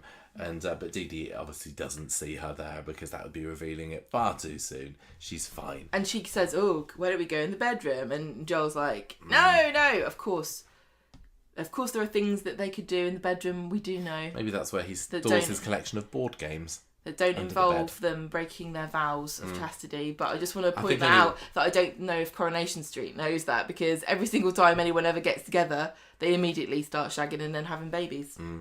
Right, so Joel goes back to see Lauren later and says, look, I'm going to look after you and the baby, it's fine. Well, as in, I'm going to send you off to the island. You will be provided for.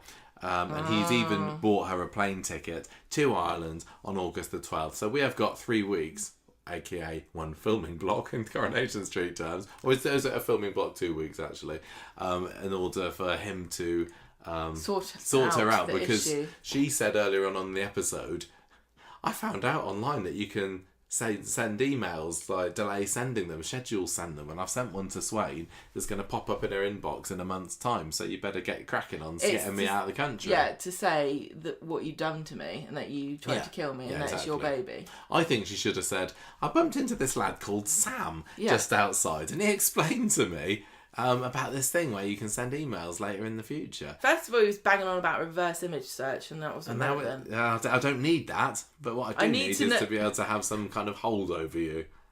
And he kept saying, dead man switch, which I don't really understand. Does he still have her mobile phone? Who? Joel? Probably. Can he like go into her email account on it and stop the scheduled send of this email? Or doesn't it work that way? I don't know. Here's the question: where she emailed this from? When did you see her with a laptop or a phone? Yeah, I'm sure she's got one. It's just everything else needs to be painstakingly explained, apart from things that don't make sense, and then you just have to ignore it. Anyway, end of the episode, and Joel's back in Dee Dee's flat doing a bit of ogling. What drugs can induce pee? And I'm not talking about having a wee. You don't need drugs for that. Just drink a lot of water and it will come. But yeah, Dee Dee comes in. He does the classic thing of just closing the laptop, but not closing the window down, because who would look at a closed laptop and say, "Can I just check out what you were looking at, please?" But what would he say? What drugs, Joel? What do you mean? What drugs can induce? Yeah, he'd have to think pretty quickly on how he'd get himself out of that one, didn't I? Poo. What drugs can induce poo? Just need some laxatives. No, it's... I thought it was going to be pregnant... Pregnant women into something. It's not dobbing you in when you tried to kill them. Yeah. But no, it's premature labour. So it sounds like... What's he going to do? Honestly, this has got very dark This is really dark, considering this is his kid. He's trying to... What's he going to do?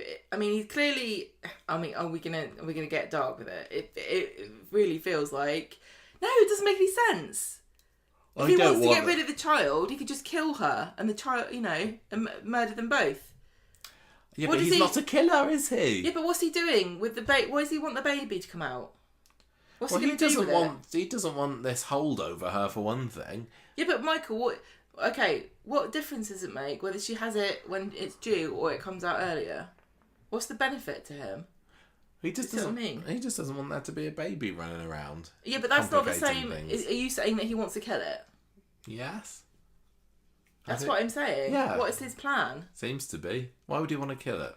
Just because Do you think they couldn't write, something worse than that?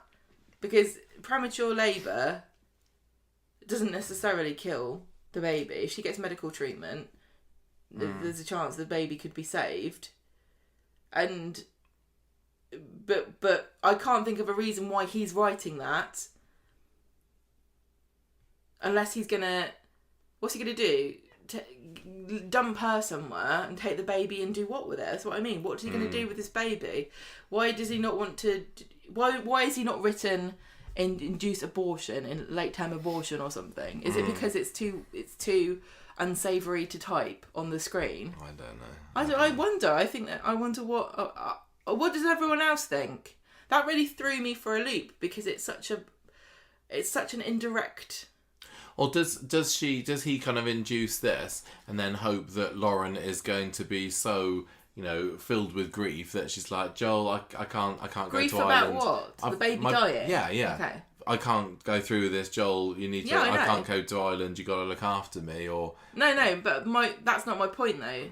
If he'd written what drugs to induce abortion, that I wouldn't be wondering what his plan is. I'm wondering what the plan is, because inducing premature labour just gives you a woman who is now no longer pregnant but in need of medical attention, and a baby which is too young to live out without medical attention. It just makes the problem infinitely worse. Yeah. Unless he wants to kill them both, in which case, why doesn't he just Google where's the nearest bridge I can push a pregnant woman off? Do you see what I'm saying? Yeah. It's really obscure and cryptic. Yeah. Which I kind of like. Yeah, I am kind of intrigued by this. I think you're loving it more than me. Oh, I love it. I think I'm still finding the fact it's all that bonkers. It's two characters that we haven't grown to know and love quite enough yet. It's feeling like a bit of a different show. The amount of new characters we're seeing on screen at the moment. Definitely feel like this could have been done in a 5-part gritty ITV drama that was shown at after 9 p.m. But yeah, it was okay. I just was hoping to be enjoying this more, but it's fine. I'm glad you're enjoying it. Do you want to talk about what Betsy's been getting up to? The little scallywag. Betsy, God, what a scallywag, like you said. Thank you. One thing I wrote down in notes. Gemma's just notes. That was that little pause. That was Gemma picking up her phone to check whether she wrote down anything. Isn't it a good job that we've established that the precinct has no CCTV when Carla does what she does later on? Yes. Also, at one point, Nina says to Roy to try to rile him up about getting mad at Lauren, you had trial by internet. But he also nearly had an actual trial. Yeah. That's the... Oh, okay. And also, I'm going to bring it up in a minute, but Carla, this is a return of Carla, like I said, Carla the cowbag. And she's going on Monday, like, I can't do any of this, I can't do any of this because I'm too distracted because Roy is in hospital. Yet she was the one that buggered off to Spain when Peter needed her that time. Do you remember? Yeah. Yeah, she's true. Like, I literally cannot answer in one word whether I'm going to employ you after your work experience. Yes or no. I can't think of the answer because Roy's in hospital and I can't believe anyone expects me to do any work around her when my bestest friend, the one true saint of the world, the next coming of Jesus, Roy Cropper, is in hospital. I agree completely. On Monday, what went on? Yeah, so Carla's like, no, I can't do any work today because I'm sad. Which is how this is what I say every day, but it makes a difference.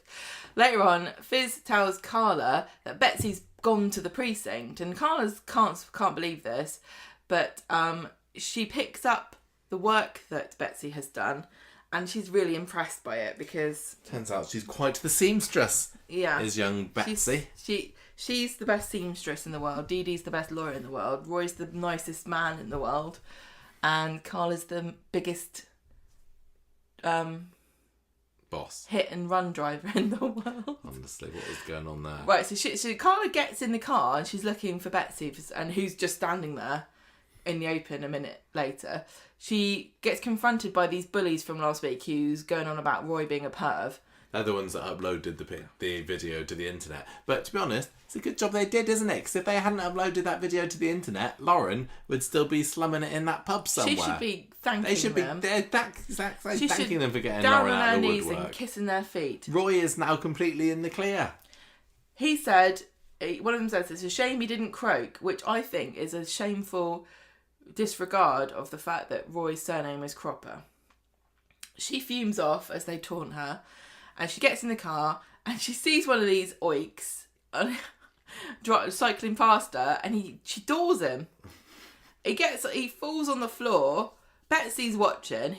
Carla doesn't know that she's there. Carla opens the door, looks at him on the floor, and she's like, bloody hell. Mission accomplished. Oops. So she drives back to the factory, where she promptly throws up in a bin. I thought that this was utterly ridiculous, completely out of character, just there so that Betsy could have some kind of blackmail over her for the best part of one episode. Maybe it's still going to be something that she's got in the bag for some point in a later date, but it wouldn't surprise me if not.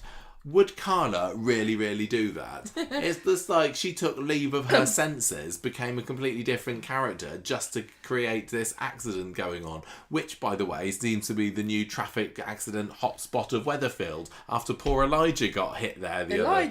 Eliza got hit there last year by Mason, who's still getting away with it. Apparently, then there's no CCTV in the precinct, so murdered women can stalk the streets. You can run over people. You can hit. But will they learn a lesson and put CCTV? No. Weatherfield Council can't afford that. They're too busy installing glass bins for the Weatherfield residents, aren't they? Glass bins. I thought that what Maria was going on about the other year. Who? Maria. Oh, I was imagining a bin made of glass. So we can see what. So you see Carla throwing up in it? Tell you what, Ina Sharples would have loved that. You get to see about everyone's garbage that they've been putting away. Throwing away a lot of food. Albert Tatlock, I see you've not been eating your vegetables again. Yeah, about right. So Carla's traumatised by what she's done, and says that she's got a sick bug when Fizz asks her what's wrong. Did you think it was stupid? It doesn't bother me as much as it bothers you. Emma and I watched this episode separately, and I was just like dumbfounded when Carla opened that door and the bike went over. Like, what on earth? What would drop? I know that they riled her up, but sorry, Carla is smarter. She's got to the end of her rope there. I guess. Come on. I mean, who hasn't wanted... accidentally kill somebody next? She's not killed. She could have really seriously injured this kid. Being doored is like a fear of cyclists, because you can really, really, really get hurt. And, you know, in some countries, you've got to open your door in a certain way so you don't do that by accident, because it's like a big problem. I wish Carla did it on purpose. I wish Carla had like, you know, the DeLorean from the Back to the Future, and it opened upwards and it it just flicked him into the air, landed him on the play park, impaled on the elephant trunk or something. Yeah. Right. So she goes. This was my favourite bit, when she goes back to the precinct and she opens the door and she looks at the floor, which is clear. There's no one there. Why did she have to peer at it? So like, oh, he's not there. Probably not dead then. Or maybe he is. Was she expect him to be there? Or maybe she thought there'd be like a chalk outline or something. Yeah. I can just imagine if there was. If I was Betsy, I'd have totally drawn one of those just to play with her, just to mess with her head. Yeah, that's so funny. Carla's sat behind the desk when Betsy comes in. She's finally come back from skiving off. And she says, oh, I basically saw what you did, and I'm going to blackmail you. Later on, Fizz is like, comes in with a rap, the Weatherfield Gazette out with like, breaking news, Oik's been smacked in the face by a door. And I'm loving Fizz in a supervisor role at the moment in her fancy outfits. Yeah, that's right. There was been a few factory scenes this week where it felt like the only workers in the whole place were Carla, Fizz and Betsy. I know we not even all the time. Beth has been there. It's not exactly the bustling hubbub of seamstress industriousness that it used to be. I am really happy to see people behind the machines. Oh yeah. Which it felt nice. The factory just feels empty. I know. At least we still got Dirk pottering around in the background. Yep. You know, we've been worried about them losing extras, but Dirk, he's holding strong. He's hanging in there. Yeah. He's been in every episode. We know that, don't we? From our bonus episode. But Betsy's winding Carla up, reacting to Fizz reading out this story, going, "Oh, who would do such a thing? What a horrible person!" And Fizz is like, "Oh yeah." She says, "Oh, it's this guy. How could he have done this?" She says, "Oh, how do you know it's a man?" And Carla's like, "Right." Fizz leaves, and Carla's like, "Look, I regret it. I wasn't thinking straight." And this was more out of character to me than her backing down, adoring this kid, like not trying to get the upper hand. Why did she confess this and give her all this evidence? Betsy's like, oh, you didn't have to try and kill him though, did you? Maybe if I get this summer job, I'll keep quiet about it. And she just lets her do it. I know. Carla, who has been this brilliant entrepreneur on Corrie for the last nearly 20 years, is now being wrapped around a little finger of this little teenage oik of a girl. I just think that... Really? I don't think that she'd do it. I do think Carla would have doored a bloke. I do. You do think that she would? Yeah. But I don't think she would have backed down to Betsy so fast. I think she would have said, I'll door you next. Do you think she'd have adored the bloke and then not been satisfied with that? Just reversed over him for good measure? She's like, okay, have what you want. And then she goes into the office and Betsy's there in the swivel chair smiling. And Swain's there as well. And she wants to talk to her about Lauren. And Swain notices that Carla looks anxious. And she's like, no, I'm fine, but I am offering Betsy a summer job. Yeah, well, that was the cliffhanger, wasn't it? Like, what's Betsy told Swain? What's she told her mum? But it turns out that it's nothing because Betsy likes to keep Carla dangling. Obviously, the juxtaposition of having a little oik with a copper for a mum is brilliant. Yeah, I hope that we're going to see some like domestic scenes from Betsy and Lisa. Swain's at home. Well, Friday saw Swain go to the Rovers and order a drink off duty. She did, yes. Which did feel like a bit of a watershed moment. But are you finding it a bit like Swain's character and her gradual kind of like introduction a bit odd. I don't think we've ever had a character be introduced in quite this way. They normally start with a big bang and they're like, I'm in the show now, I'm a regular character, this is me, I'm going to be in every episode for the next month. But this is like, she's gradually kind of like, she's going through all these rites of passage that aren't, that are apparent to us as viewers, but she wouldn't know what they are. Like, ordering a drink in the Rovers is like a big thing to be a regular character. Yeah. And it's just worked out differently for her. It's just really weird. It's just an unusual introduction, and I don't recall ever feeling it be quite so. It feels really meta. Do you know what I mean? Like every time they do something significant with their character, they're going, look, she's a regular now. She's not your run of the mill copper. She's got a top on that's not a police uniform, and she's ordering a drink. They wouldn't do that, would they? All those other nameless cops. Yeah, I get what you mean. Yeah. Right. It's not bothering me too much. It's not bothering me. I don't have a problem with it at all. I just think it's really interesting because I don't recall a character ever having this trajectory. Well, also, just on the subject, later on in the cabin, we talk about the Inside Soap Awards, and Vicky Myers has been nominated for a Best Newcomer, and this is despite the fact that she's been on Coronation Street for a few years now. Yeah. So, well, we like our uncharted cops. Territory. Oh, we're the cops. We like them, don't we? Right, on Wednesday, Betsy sees Carla in the cafe, and she gets a free breakfast, doesn't she? Yes, yeah. And then she just says, "Can I start later today?"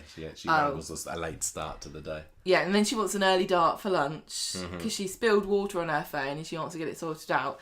And she's like, "Oh yeah, you go, you can leave." Everyone's revolting, aren't they, about this? Well, Beth is especially revolting. Take of that what you will. And then Betsy, when Carla Beth's kind of saying, "Look, you're giving this work experience girl preferential treatment," and on the one hand, she's right, but also she's working for free. I know, I don't get this. She's working, like, when you have work experience, you're always really nice to the work experience kid, aren't you? Well, yeah, but there's also a little bit of, can you just get out from under my feet a little bit? Yeah. And so I don't think really Carla would be that fussed. I don't think Carla's work experience scheme is of any use. I'm sure the contract that Carla's going on at the moment doesn't include, well, we've got to account for the fact we're going to have a work experience girl. Anything, even a single pant that Betsy sews up while she's there is just a bonus for Carla, so it's not really the end of the world. Carla does warn Betsy to stop swinging the lead so much, and then Betsy tries to get her to buy her a new phone, and Beth's just fuming about this because Betsy's leaving and not coming back and so on. Yes. Betsy then goes to blackmail Joel. This is the car scene that we were talking about. She wants a phone and she gets ejected on the pavement when he goes to Warrington. Good job Carla didn't run her over, really. Swain Carla goes to see Swain in the police station and they have a chat, and Carla says, "Look, it's not really working, this Betsy being in the factory. She's taking liberties, she's threatening me." And then out of the blue, Betsy phones Swain. "Where did she get this phone from? I thought her phone was broken." Saying, "Oh, I don't know where I am, help me, I'm lost," because she's been dumped out by Joel. Yeah, she was actually on the on that was where Seb was kicked. It's literally the road. If you walk forwards, you'll be at the police station. Yeah, it takes you about 10 seconds to walk from where Laura was. You can see the police station from where she was. It was hilarious. And so Swain's worried. She rushes off to see her because just like being a teacher or a lawyer, being a police officer is kind of like a part-time gig where you work when you want to. You can leave at any time. You can do your own personal business during the day. You've got time to pick your kids up from being dumped out by a groomer. You've got time to kidnap girls and put them in your flat. You can do anything you want. Apparently Gable Street's got quite the reputation, so... It's just shocking place to leave a child. So... Can't walk down Gable Street without being kicked to death. No, it's a bit of a hazard. Swain delivers Betsy to Rosamond Street. "What on earth were you doing? It's very dangerous. Haven't you seen at Coronation Street a few years ago? That was an award-winning storyline." But before she can answer, she goes back to work and Carla takes Betsy to the flat to have a go at her. And Betsy seems to be kind of... I thought she was backing down a little bit there, saying, "Look, I think, yeah, you're right. I did go a bit too far. It was a bit stupid." So it felt like Is that over? Don't know. What was the point of that episode? And to make Carla... she's found somebody new to blackmail by Friday, so Carla seems to be off the hook. I thought we were, by the end of the episode on Wednesday, starting to see a little bit more of... I don't... it's fair enough having somebody come in and they're saying, oh, look at me, I'm such a troublemaker. And they've had this on Corrie time and time again. Character comes in and usually... makes themselves a nuisance to a person who they're later going to be sharing a lot of scenes with. Yeah. But I thought that this would be Betsy's revelation, okay, I've done my scallywag routine, now let's just make me a nice normal character. But seems not, because temptation is put in her path in the form of Beth and some very snazzy glasses.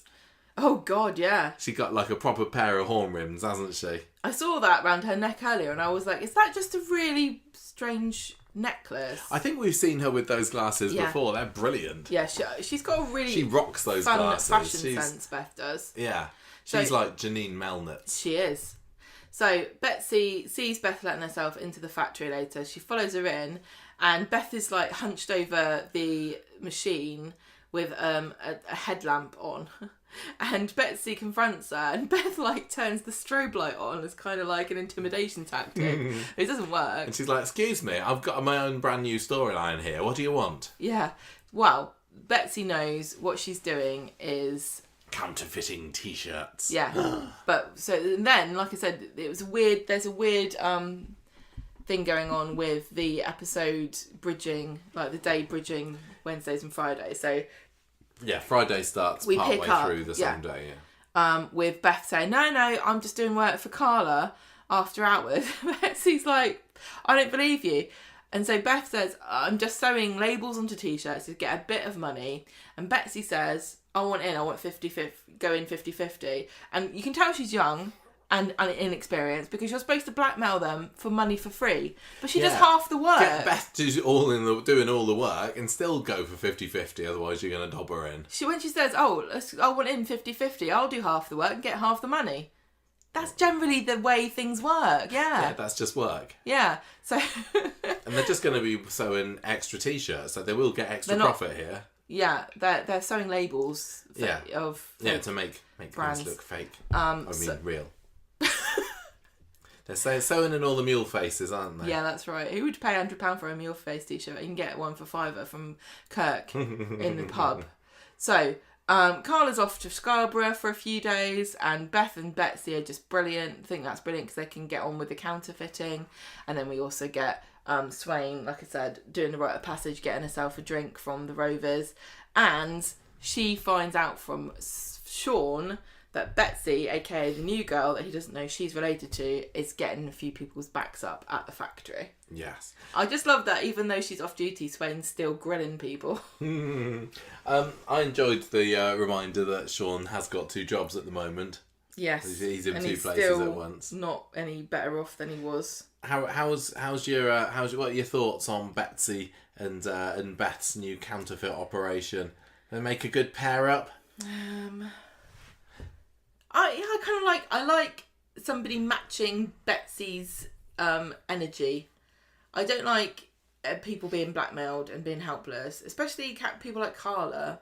Yeah, I seem to mind Beth being blackmailed less than Carla, but that's maybe because I like Carla more than Beth. Yeah, but Beth isn't being blackmailed by the end of the week. She's like, yeah, we're partners in crime now, and that's much more interesting to me than Betsy going, oh, I saw you do this and I saw you do that. They're partners in crime, but Betsy's still very much, I've got something over you. They're not busy mates by the end of the week. But Betsy even calls Beth boss at one point. She's cheeky with it, but she's certainly happy enough to let Beth, because I think she knows if they get caught, she can just blame Beth for everything. Yeah, that's true. And let's face it, they will get caught. They are going to get found out at some point in the near future. I'm just surprised it's taken us so long to get back to a counterfeiting storyline in the factory, because that's been a tried and tested story over the years for people. Yeah, I mean, best counterfeiting storyline in the factory was when Mike was doing all those knockoff Quebec goods. And I'm surprised that Steve didn't murder him. I know. And then Don Brennan burns down the factory thinking that he's doing one over Mike, but it turns out that he burns down all the evidence. It was great. Yeah, it was a great story. I don't think we're going to reach those heights quite in this story, but I'm glad for Beth that she's got a storyline at least, because she's been very much in the shadows recently. I mean, she was in the shadows for this, wasn't she? Yeah. But if you know what I mean, yeah, it could be all right. I still haven't decided where I'm sitting, which side of the fence I'm sitting with Betsy at the moment. She's definitely I'd like her, and kind of I enjoyed her spunk when she's blackmailing Joel, but she's pushing it a little bit far and being a little bit irritating and a bit of a madam, and she does need to watch herself that she's not getting a bit too precocious, because she's getting my back up a little bit. What about you? She reminds me a little bit of Shona, where she comes in like, oh, I'm a scallywag. And then a few months in, we'll find the tragic reason. I mean, we know the tragic reason why she's a scallywag is because she's got a very troubled home life. And there's even a bit where Beth says something like, oh, your parents probably get fed up with you. And she, reacts badly because we know her mum has died.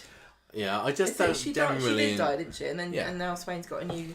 I can't remember if it's a wife or a girlfriend. I can't remember. And she doesn't get on with her... So she doesn't get on with her mum's new partner. It's very, normal story. The troubled, sort of naughty, annoying teenager trope does sometimes wind me up a bit, and I think I've enjoyed the likes of Amy and Ardy and Asher growing up, because they generally avoided just being arses as they were teenagers. Yeah. But I suppose, variety is the spice of Coronation Street. They just get brought in for conflict, don't they? And then the Coronation Street will either say, right, that's enough for them, get rid of them after a year or two, or they'll mellow them out to like Shona now. You would never have known that she was a criminal. No, but she was never that bad at the beginning. She had some very unsavoury... Yeah, I know. I'd like to see more of the relationship between Swain and Betsy. That's what I'm kind of hoping for. They've barely shared any screen time. No, exactly. I want to know more, other than she drives her mum up the wall and mum despairs of her, which is almost all we've got between them at the moment. But in a sense, they have the most, I think, realistic parent-child relationship, or parent-teen relationships, because everybody on Corrie is really involved with their parents and vice versa. Like, they're all in each other's pockets, still live together, blah, blah, blah. Whereas it does seem like, to Swain, Betsy is a bit of an enigma. Like, she doesn't know half the stuff she's getting up to, and that really feels like a much more realistic portrayal of what the relationship is between a mum and a teen. And then Swain's working so hard that she hasn't got the time to keep track on her and keep tabs on her. I mean, I don't think she's going to notice that Betsy's sneaking off to the factory, because she's too busy doing her resting. But she's also, she's working hard, but what's she working at? Not looking at CCTV, that's for sure. I mean, is the storyline going to end up going that Beth gets hauled into the police station for running this counterfeit operation, and so does Betsy, and then Swain has to interview her own daughter? Yeah. Which you probably wouldn't be allowed to do in real life, I don't know. We don't mind. But, we don't care if they goes in Weatherfield. We don't care if it's slightly unrealistic. We won't harp on about it for hours and hours and hours. Shall we move on to the next story? Yeah. Okay, so it's the Institute story now. Leigh Institute. It was fine this week. I'm still loving it as one of my favourite storylines, but I think it was just in a ticking along stage this week. But what I am enjoying is Leanne trying to get Amy into the group, and in the Monday's episode starts with Amy just fawning over Leanne and going, oh, what's it like being level 6? And I was like, oh yeah, it's really, really worth committing to the Institute. They can really, really help you. I don't think Amy's going through enough issues at the moment that she necessarily needs this, but hey, what do I know? So meanwhile, Toya's watching them from the background, and this is the bistro, I think, and she's a little absent-minded because she's got this CT scan coming up, and Nick offers to go with her. Now, Leanne was supposed to be going with her, but to be honest, she just seems to prefer the idea of sticking around with her new potential recruit, Amy. So Nick and Toya head off together later, and Nick says that I just didn't want you to go through this alone. Leanne's clearly not that invested, seemingly, in going with you. She's got her little recruiting drive going on with Amy, so I will of course go to the scan with you. Back at the bistro later, and Leanne's still telling Amy about how great the Institute is. And this is when we had the AI Ollie scene. This was great, wasn't it? Because Amy brings up Deirdre's money and like, oh, when I turned 18, I inherited, 40 grand, 20 grand? I can't remember from Granny Deirdre. And this is kind of educational, isn't it? And that's what Deirdre wanted. And if I'm the executor of the will, I'm going to say go for it. Yeah.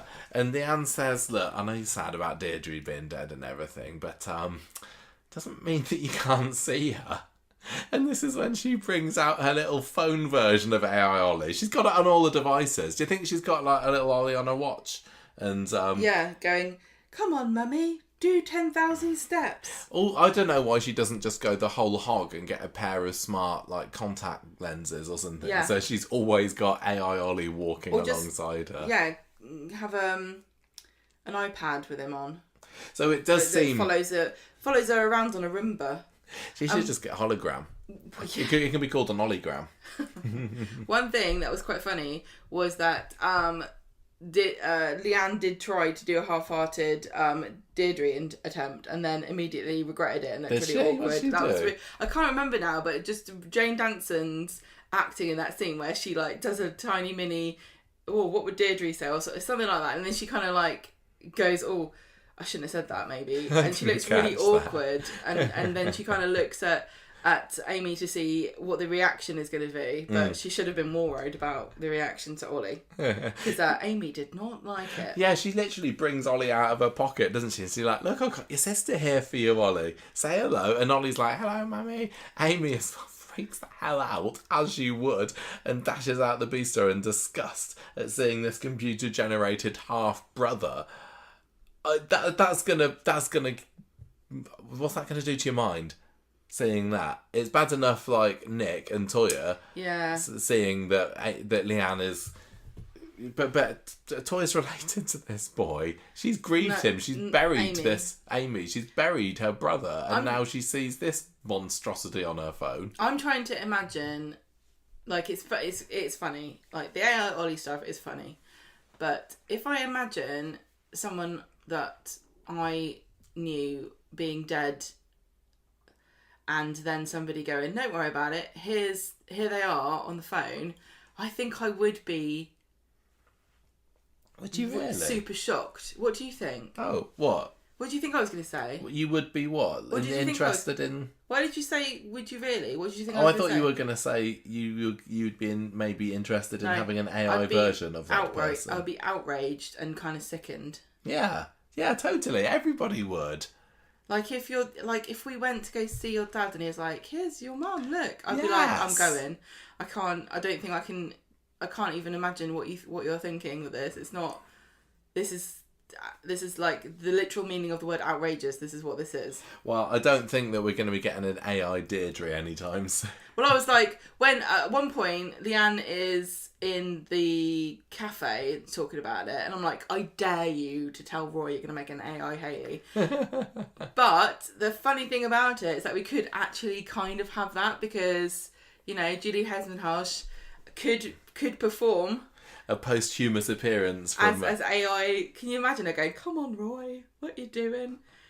Shave that face of yours, Roy, you scruff bag. Pull your socks up, Roy, come on. The thing that I didn't get throughout the whole of this is why on earth didn't Amy go over to Steve and say, that batty old woman in the bistro has made an AI version of your son, go and sort her out. I think you would say something to your dad. Amy would 100% go and tell Steve about this. But Simon Gregson's not in this week's episode, so we can't have that. But with how Steve is at the moment, I can't imagine the conversation or the scene with Leanne and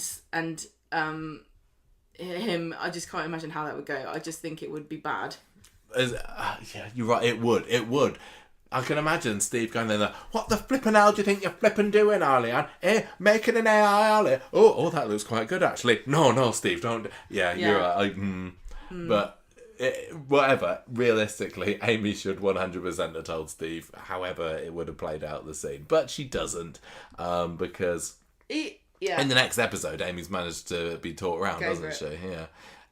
So Toya walks in on Nick and Leanne worrying about her on Wednesday's episode, and she's like, I just want to get on with my work, don't worry about me. So Rowan comes in and tells Leanne he's not heard back from Amy. She seemed so keen yesterday and everything, and Leanne has to tell her about that she wasn't really that into her AI dead brother. So meanwhile, Amy's in the cafe trying to make... that's so weird. I know. Trying to make sense of some she's not florist level books 6. or something. She's trying to learn how to be a No, she's not. She's florist. been told to do the bookkeeping. Oh, yes, it was, wasn't it? It wasn't books about florists. No. This is where I just read my notes and take it at face value. She's going over the books, which aren't florist books. It's not how to... floristry for dummies. That's what I am as well. Oh, they go stem side down. I've been putting their head in first. That's why I've been going wrong.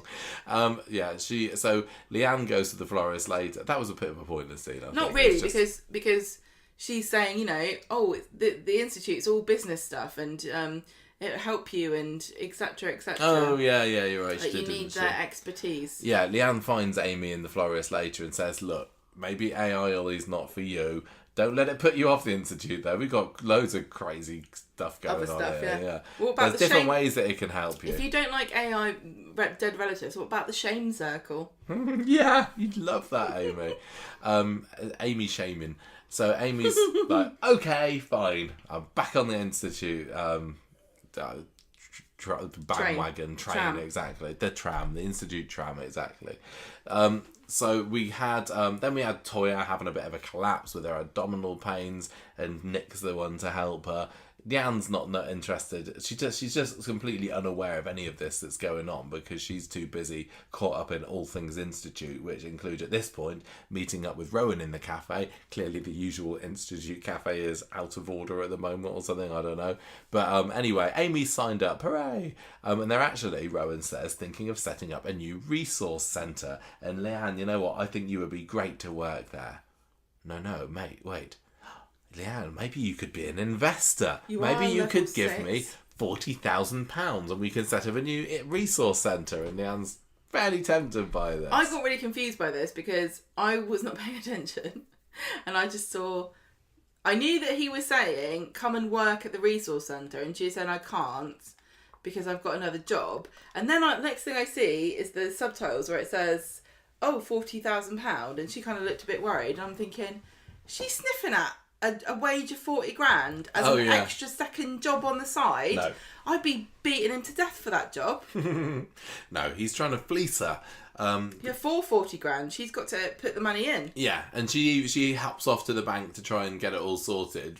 Skips back home to tell Nick the good news that she's just got these magic beans, basically. And but Nick's like, no, I'm putting my foot down here. You are not doing that. It's our money. You should be concentrating on Toya at the moment, on your bike, missus.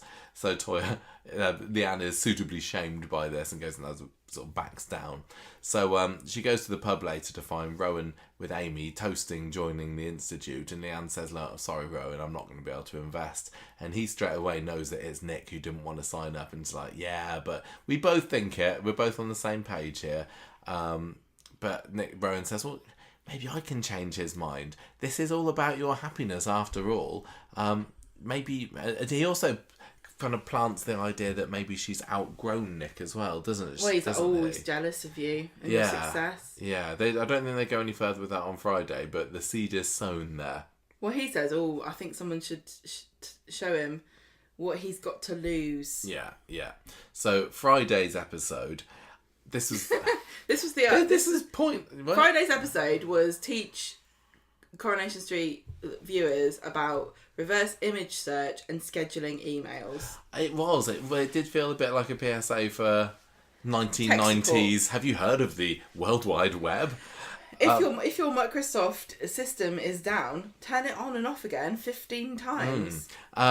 So I felt it was a somewhat pointless scene, Sam telling Toya and Leanne how to reverse image search something, because I would have thought that probably both of them would know how to do that already. I don't know. It's not an uncommon thing to do, but I don't think everybody knows about this. And I also think, even if you did know about it, I don't think that would be your first idea. Maybe the idea was just it puts it in Toya's head so that later on that she can pinch Rowan's wallet, and maybe she wouldn't have Why thought couldn't she about it just if have it taken hadn't a been photo floating of around him, in her or just mind. found a photo? This doesn't really make any sense, because the only difference was that he had different hair. And it seemed as though they used his driver's license photo for the mugshot on the article that she finds. And the other thing about it too is that actually it's very limited what it does with searching for faces for, I believe, privacy. Oh, okay. Well, never mind. Not in Weatherfield. Because I'm just saying this because I tried to do it with the picture that they used to see where they got it from, and it just said no, there's no matches. Couldn't find it. So I don't think that Luke is real. He's fake. So Rowan goes to see Nick in the bistro later and tells him, look, this new resource centre, I promise you, it's mega important to Leanne. It's what she wants. It's going to make her happy. Maybe you'd be relieving your guilty conscience about something.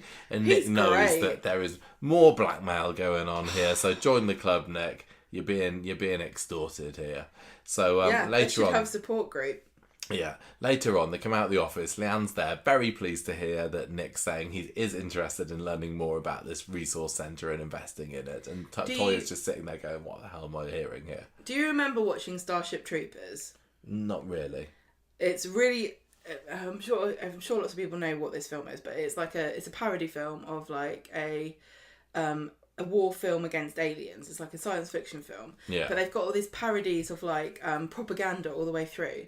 And one of the things that they do, they have these little clips of videos, like informational videos from the government. And at the end of them, they always say, "Would you like to know more?" And every time, I always feel like that's what I'm getting from Rowan. Like this propaganda video where at the end he's like, "Would you like to know more?" Yeah. So we have this meeting the next day with Nick, Rowan, Leanne, all talking about the resource centre. But while they're distracted, Toya goes through Rowan's stuff and grabs his driving licence out of his wallet. So Nick's left alone with Rowan later and says, look, fine, I'll invest. He knows that he's not really got any choice here because Rowan doesn't know the full story, does he? He's only got the picture of the kiss. Yeah. Let alone all the bonking that went on afterwards. How did it end up like Although this? they were so kind of unthoughtful. What's the word? Yeah. They're sort of careless about snogging up against the window. I'm surprised they didn't, do the rest of it up against the window as well. Have I? Yeah. Maybe. We've all thought it. So Toya's got his card. She goes home. His photo. His photo Hang card. on, no.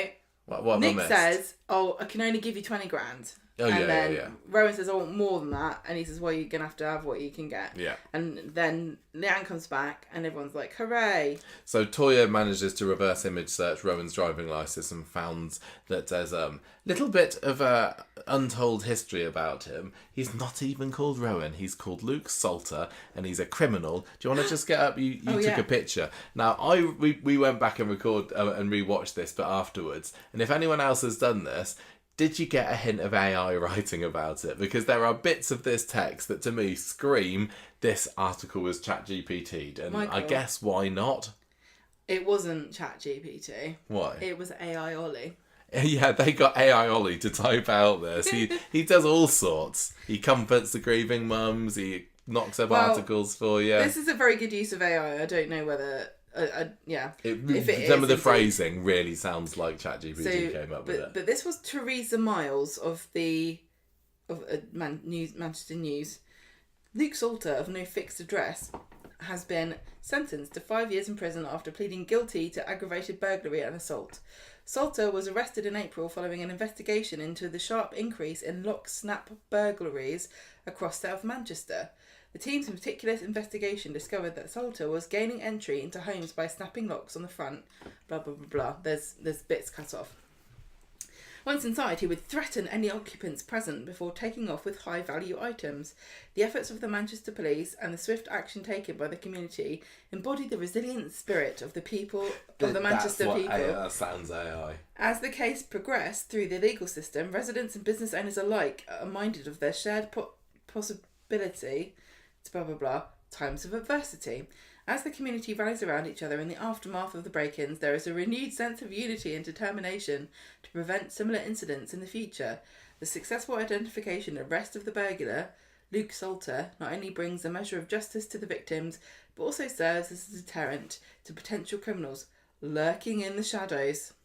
So there we go. Etc. He's a wrong un. Luke Salter, more like Luke Assalter, am I right? You're right. So more like, look at me, I'm still handsome, even with my hair in a different way. Also like his cunning disguise, which is basically he just has different hair. Yeah, grow my hair out and nobody recognise me. I just imagine the production department saying to I've forgotten his name. Emery's Cooper going, have you got any sultry, sexy mugshot pictures of you? And he's like, yeah. Yes. What kind of hair do you Let want me get out the ring binder. I call it the lookbook. Yeah. Do you reckon? The Luke book. The Luke book. So Toya thinks that she's onto something here because when Leanne comes back, isn't it? Yeah. She reveals to her, look what I found about your precious Rowan. He's actually a master criminal. We don't get to see any reaction from. Leanne's like, huh? Yeah. She looks shocked and she looks at the laptop, but like you say, I don't feel as though this is gonna change her mind at all. No. Well, I think it might do briefly, but Rowan's got such an easy out. Yeah, out. And it may well be completely truthful as well. Yeah, I think it is. I used to be Luke Salter. I was a wrong un. I was, wrong side of the tracks. But then after I got out of prison, I saw the light. The Institute came and supported me, and now I am Rowan. I mean, that's perfectly feasible story. How many times can we really have them presenting some new evidence to Leanne and her going, oh no, and then telling Rowan, and Rowan goes, blah blah blah, and she's like, oh yeah. If I'm Rowan, I'm going to get annoyed at her about this because I can think of why. Leanne should be able to make this up herself. First of all, she said, oh, that's just fake. It's clearly fake. The thing is, though, she's got her own deep past. Faked. I know all about that. She's got her own history, which is arguably worse than being a burglar. Well, yeah, I mean, her upload session, I mean, there's a couple of gigabytes there, I'm going to say, but if this is all that Luke Salter was up to, Not really a big deal, honestly. Yeah. She's done worse, and, I mean, there's no obligation at all for him to have told her this. It's not like he's hiding it from her. No, exactly. He's got a very easy out. Do you know what I'm thinking here? What's the woman's in charge's name? Willow. What's his name? Rowan. It's a tree thing. Do you think that Leanne's going to get a new name? Yeah, it's going to be like the Pokemon professors, isn't it? Professor Willow, Professor Rowan, both of those are Pokemon professors. What's another one then? Well, Oak, clearly. She's going to be Professor Oak. Yeah. What could Leanne's name? Hornbeam. Professor Hornbeam. Yeah, that was my mum's class name when she was a teacher. Yeah, well, Leanne, it was, it fits in well with her sexy past, isn't it? The fact that she had the horn. Hornbeam. That's what if I was making a rival for Ovid's, I would call it Hornbeam. Because you're beaming your horn into other people's mobile I think phones. that she should be Pine because she's always pining after Ollie. Aww. Anyway. Do you not think it's really clear that she's going to get a different name? Oh, I really hope so, because there's only so much. As much as I love, you've upgraded to level 7 or whatever, there's only so many times you can get that. But if she gets presented with a new tree-like It's got name, to be a first name, though. It can't be Oak, it can't be Hornbeam, it can't be Pine. It's got to be a first name that's also a tree. Because Rowan and Willow are both first names, aren't they? Ash? Yeah, Ash is a good one. I can't think of any other... I'm not so good with tree names. No. You Holly? Oh yeah, Holly maybe. Aspen. Fern. Oh yeah, Fern. Maybe Fern. Maybe Evil Twin Fern is part of the Institute. Hazel. Oh, there we go. There's loads. Yeah. We'll just that should let be her so pick good. her own. What level do you get a tree name? I think that's something big. I'm going to say level 10. It's got to be a round number. I just kind of really... I hope that does happen, and I hope that nobody takes it seriously and everyone's laughing at her. And she's got a kind of a dumb tree name, and she keeps trying to insist on everybody calling her dumb tree name instead of Leanne, and people aren't. I've just got a horrible feeling that the story's not going to be running for much longer. No, I agree. And this means nothing. You can't read anything into this because sometimes actors and stories go on a break, but Emery's is back over across the pond at the moment, isn't he? Well, he was doing a fun run in somewhere in England, in the Cotswolds, not that long ago. A topless run, wasn't he? No, he's back in America at the moment. I think he goes back and forward. So I'm really hoping that he's just on a break. No, I think he goes back and forward all the time. I think he's an international jet-setting actor / cult leader. I don't know. But anyway, lots of fun at the Institute. What do we have going on with Kit / Browns this week? The Kit Browns. Well, Monday, Kit comes and talks to Kirk in the cafe. He's trying to talk to him about Craig. And Craig's like, Kirk's like, oh yeah, he does keep himself to himself. He's a good guy. He's not as good as Roy. I mean, no one is. But a few years ago, he got this nasty copper sent down, and Kit's like, uh-oh, he's got form. He's like, what is it from Line of Duty? What were they? I've forgotten the name. Oh yeah, don't know. The Institute. 19. Remember? Yeah, SO19. That might be a postcode. Right, so Kit sees Craig in the and tells him... Who's the police officer that he got sent down? Is it just... the racist is it racist profiler? It's so weird his parents called him that and he turned out to be a racist profiler. I can't... There may well be someone else that I'm completely forgetting at the moment. I'm blanking on, but it doesn't matter. Basically, we learn from this that, yeah, exactly. And Kit's worried. So...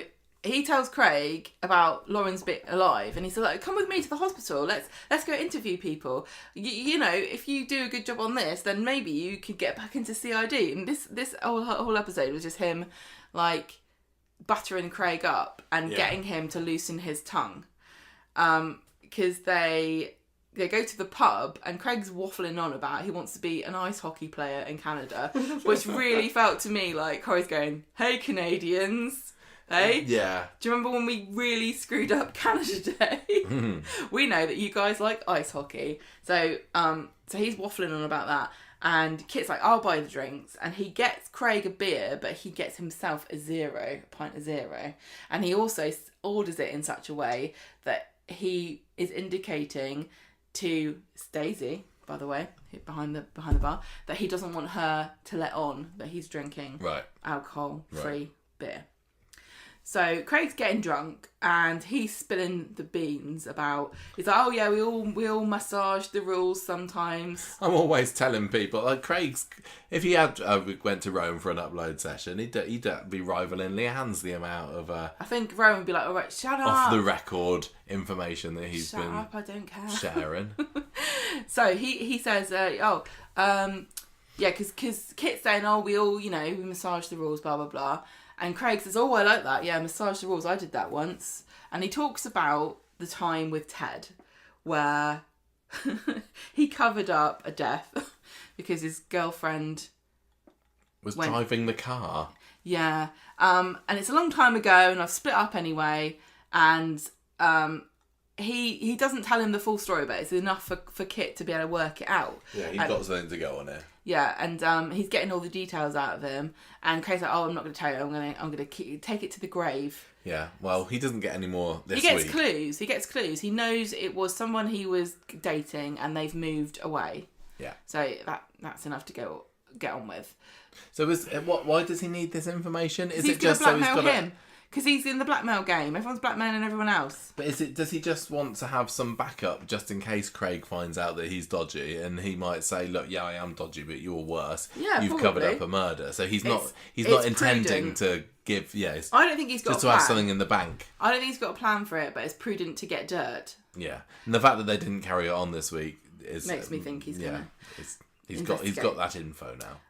On Wednesday, Chesney then tells Gemma they're worried because, in case you've missed it, they got money troubles. I've only put this together in the same storyline because they're ever so tangentially related. Well, they're all related because they're the same family. Yeah. And they are going to be kicked out of their house because their landlord is telling them to leave.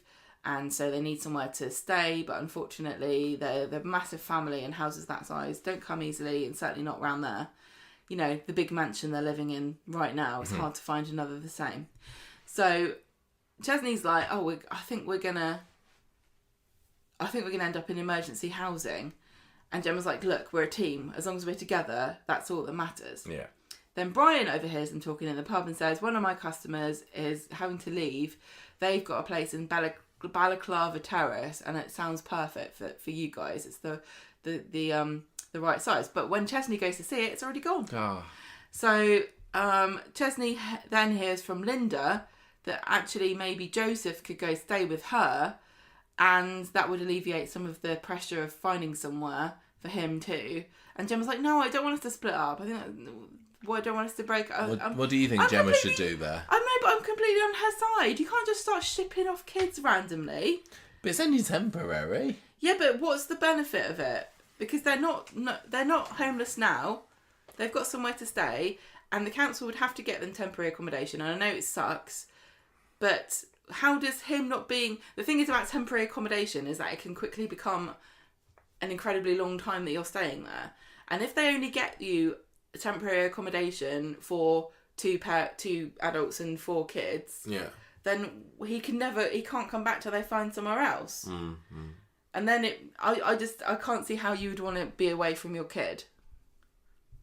Also, where is she? She got this swanky flat in Manchester now, is she? Yeah, apparently. Oh, okay. So on Friday, Benny lets herself into the house, and Gemma's not happy to see her, but she's trying to say, look, you and the kids can come and stay at number 7, and Gemma's like, no, not interested, don't want to. Yeah, Gemma's still feeling pretty cool towards her mum after the whole kit reveal incident. Yeah, and she tells she sees Summer in the shop and tells her that to tell Paul that she's thinking about him. But then she lets herself in the next day she comes into the flat, Billy and Paul's flat, and she's moaning about Kit and moaning about Gemma. And Paul's like, I'm fed up with you all fighting. Yeah, and there was the other scene later when he eye gazes it, doesn't he? Yeah. Like, oh, I want to bash their heads together. Yeah. And that's it. Yeah, that was basically it. It wasn't the most inspiring of stories. It was fine. Just a bit of dregs. I liked it when Bernie came in and she gives Paul a kiss on the head, and it's like, oh, he's forgiven her a little bit, I know, even if Gemma hasn't. We didn't see... Like, he's not holding a grudge. He hasn't got long enough to do that. We didn't see any reconciliation, I don't remember, between her and... No, I don't think so. I think he just got fed up with being mad at her. Because really, I think Gemma's just holding a grudge because she's so stressed about everything else. Yeah. Right, speed dial, Michael. I'll speed read this. So it's basically Dylan wants a job at speed dial because he wants to prove to everyone he's not just a bully, and Stu's like, oh, go on then, you can come back tomorrow for a trial period. Yeah, but don't be thinking you can get a job at speed dial and make everyone like you by giving away free onion bhajias, because it doesn't work like that. So Stu later sees Mason bedding down in Villain's Alley, and I'm getting a little bit fed up of Coronation Street using people being homeless as like a shocking move. Like, we had Simon go homeless for one episode earlier this year, and I can't remember whether there's been anyone else recently, but it feels like more often than maybe they should, they're resorting to the, oh, look how far they've sunk now, they're kipping out in the alley they've somewhere. really suffered. But anyway, he's totally not a good Samaritan about it. He doesn't even leave it to tell Dylan about it. This guy that he knows Dylan doesn't like. Just want to say, your mortal enemy is just across the street over there. But he could come in at any moment. You could kick him in the head. Maybe should have said something about that. But anyway, Maria talks to Sean about the fact that Mason's coming out, and Dylan looks pretty worried about that.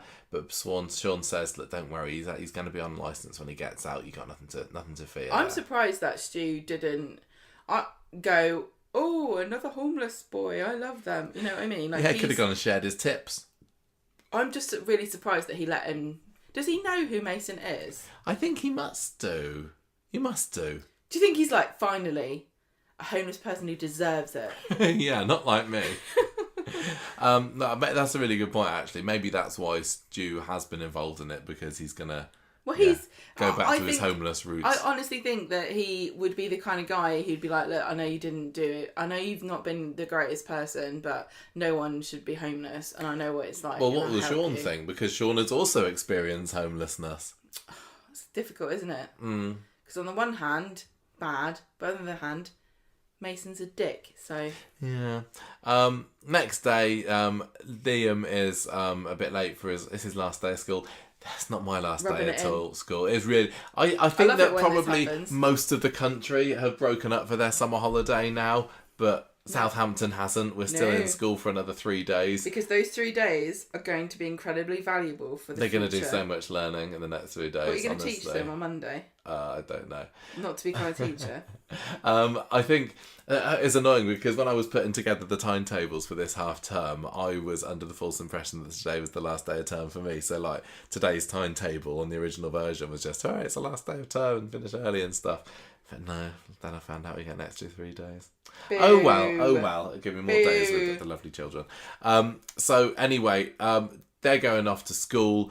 Dylan is there at the bus stop and they kind of talk about their worries about Mason. Seems like Liam seems less concerned about Mason being out because Maria seems to have done a good job in convincing him that he'll be okay. But Dylan being like Liam looks really worried. No, I thought that... Maria says, there's something bugging you, and he's like, no, I'm fine. But then when he sits down with Dylan, I thought that Dylan seemed a little bit more cynical of the fact that Mason's going to stick to his bail conditions. He's like, well, they say he can't come near us, but I'm not sure. And I think there was just a little bit of youthful innocence from Liam there. I find it hard to believe that Mason does not know where he's setting up his bed. Well, quite. It's literally opposite. Come on. There's surely got to be some intention now. I know it could well just be it's on the set and it's a stodgy alley, but they could have at least put it in Scally's alley, couldn't they? In the precinct. Because we've seen homeless people there before. The other thing about it that's weird is that he will have bail conditions and stuff. And won't they say, where are you staying? Because you're not allowed to be near Liam. Of no fixed abode. Do they not? I guess people don't really care in this country, Well, it'd be nice to imagine that if somebody was a young person who'd just been in prison and their parole officer was like, where are you staying? And they were like, I'm homeless. It'd be nice to imagine they'd say, oh dear, well, we'll have to sort that out, won't we? And not go, well, I hope you got a good pillow. Do you think that Mason will have learnt his lesson in his couple of months behind bars? Is he going to turn up a reformed character but nobody believes him, or is he going to be back to his old ways? Maybe our nice new government will sort that out at some point. What do you reckon? What? I don't know. About people being homeless. What's that got to do with whether Mason's going to have learnt a lesson about not to be a bully? Thought. You just started asking me another question. Sorry. This is why you don't interview me for the podcast. Yeah. Because I just start shouting at you and telling you you're asking me the wrong questions. Not flippant. I think Mason's still a villain because he is too good to reform, I think. Yeah, I think that he's going to be a villain for a bit and then he's going to get his ultimate comeuppance. I just don't know how villainous you can really be from a sleeping bag. Yeah, that's very true. And you got to carry it with you, or do you just kind of hop along in it? You a big sack race. Scooch along like a caterpillar. Yeah. Anyway, it turns out that Dylan didn't turn up to his trial period shift at Speed Dial. He's shirking. So it's kind of left off. Shirk experience. He's learnt it from Betsy. It's kind of left in a bit of a mystery of where did Dylan go then. But he forgot to tell him. Yeah. He's gone somewhere. I just thought he was scared and he wasn't coming to work. Well, that's what they said, but maybe there's more. I don't know. So anyway, that's this week's Coronation Street, and like I said at the start, it was okay. You didn't like it. I did enjoy chatting with you. We had some fun times this last couple of hours. Like it more, I think, sometimes. What, when I don't like it? No, like when we talk about it. Oh yeah, definitely. I'm still not going to forgive them. I think that they've just gone no more questions about the Lauren stuff. I don't know. And yeah, maybe in real life you wouldn't see her. Maybe that's true. I can certainly believe that people slip through the cracks, but come on. Yeah. I'm not going to let that go. Sorry. So what you get? What's your score for the week? I'm still loving it. I love Joel. I love the fact we got the wedding date. I like the fact she's holed up in his flat, and also the pressure's on from Emily's solicitor for him to account for every penny. And suddenly he's going to have hardly any money once they get the divorce comes through, and all his money's going to the wedding as well. That's really fun. I like Betsy. I think she is it's sad that she's such a... She was just made in the Scally factory. At the moment, there's nothing particularly... There's nothing that really distinguishes her, apart from the fact that she's very good at blackmail. And she's a daughter of a cop, which I don't think we've had before as a main character. No, we had... Do you remember we had Neil Clifton's daughter for a bit. Kayla, didn't she lock someone up in a garage? Did she lock Bethany or someone up in her garage at one point? I don't remember. But yeah, what's your score for the week? I'm going through it to just tell you what I thought about each episode, each story. I'm really enjoying like the Rowan stuff and Leanne's just being an idiot. And what is Kit up to? It's kind of intriguing. I thought it was a good week. Okay. I'm go on. Go on then. Score? No, go on. No, I don't want to affect yours. I often go first. I've got a score in my head. I'm not going to change it. I can't decide between 3.5 and 4. I'm going to go 3.5. Okay. Oh, what is it for? No, it's 3.5. 3.5 what? 3.5 paws that ooze goodness on Roy's nose. His little lovely nose. His innocent nose. Okay. I'm going to give this one... shall I? Yeah, I'm going to give this 3 AI Deirdres out of 5. Going, Ken, do something. And my character of the week... Mine is going to be Joel. I don't know whether I've got any obvious ones for me. Probably Joel. I was the one that I was more interested in finding out what he was getting on with. Toya was a lot of fun, and I'm glad I'm still like seeing her taking down Rowan, or attempting to at least. And Rowan's just a lot of fun as well. But for sheer quantity and screen time, yeah, it's not Carla. It's Joel for me too. Good. I just want to say quickly, I am really happy with the amount of antagonists on Coronation Street, because I've criticised this in the past, that there's not enough antagonists and characters that are just there to annoy people. And at the moment we've got loads of them. Can't move for them. You got Kit, you got Betsy, you got Joel, you've got Rowan.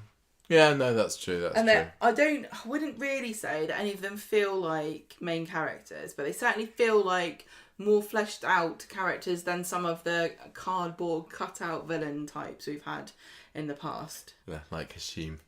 Well, I wasn't going to name names. Well, name and shame. Shall we do... Name and Hashim.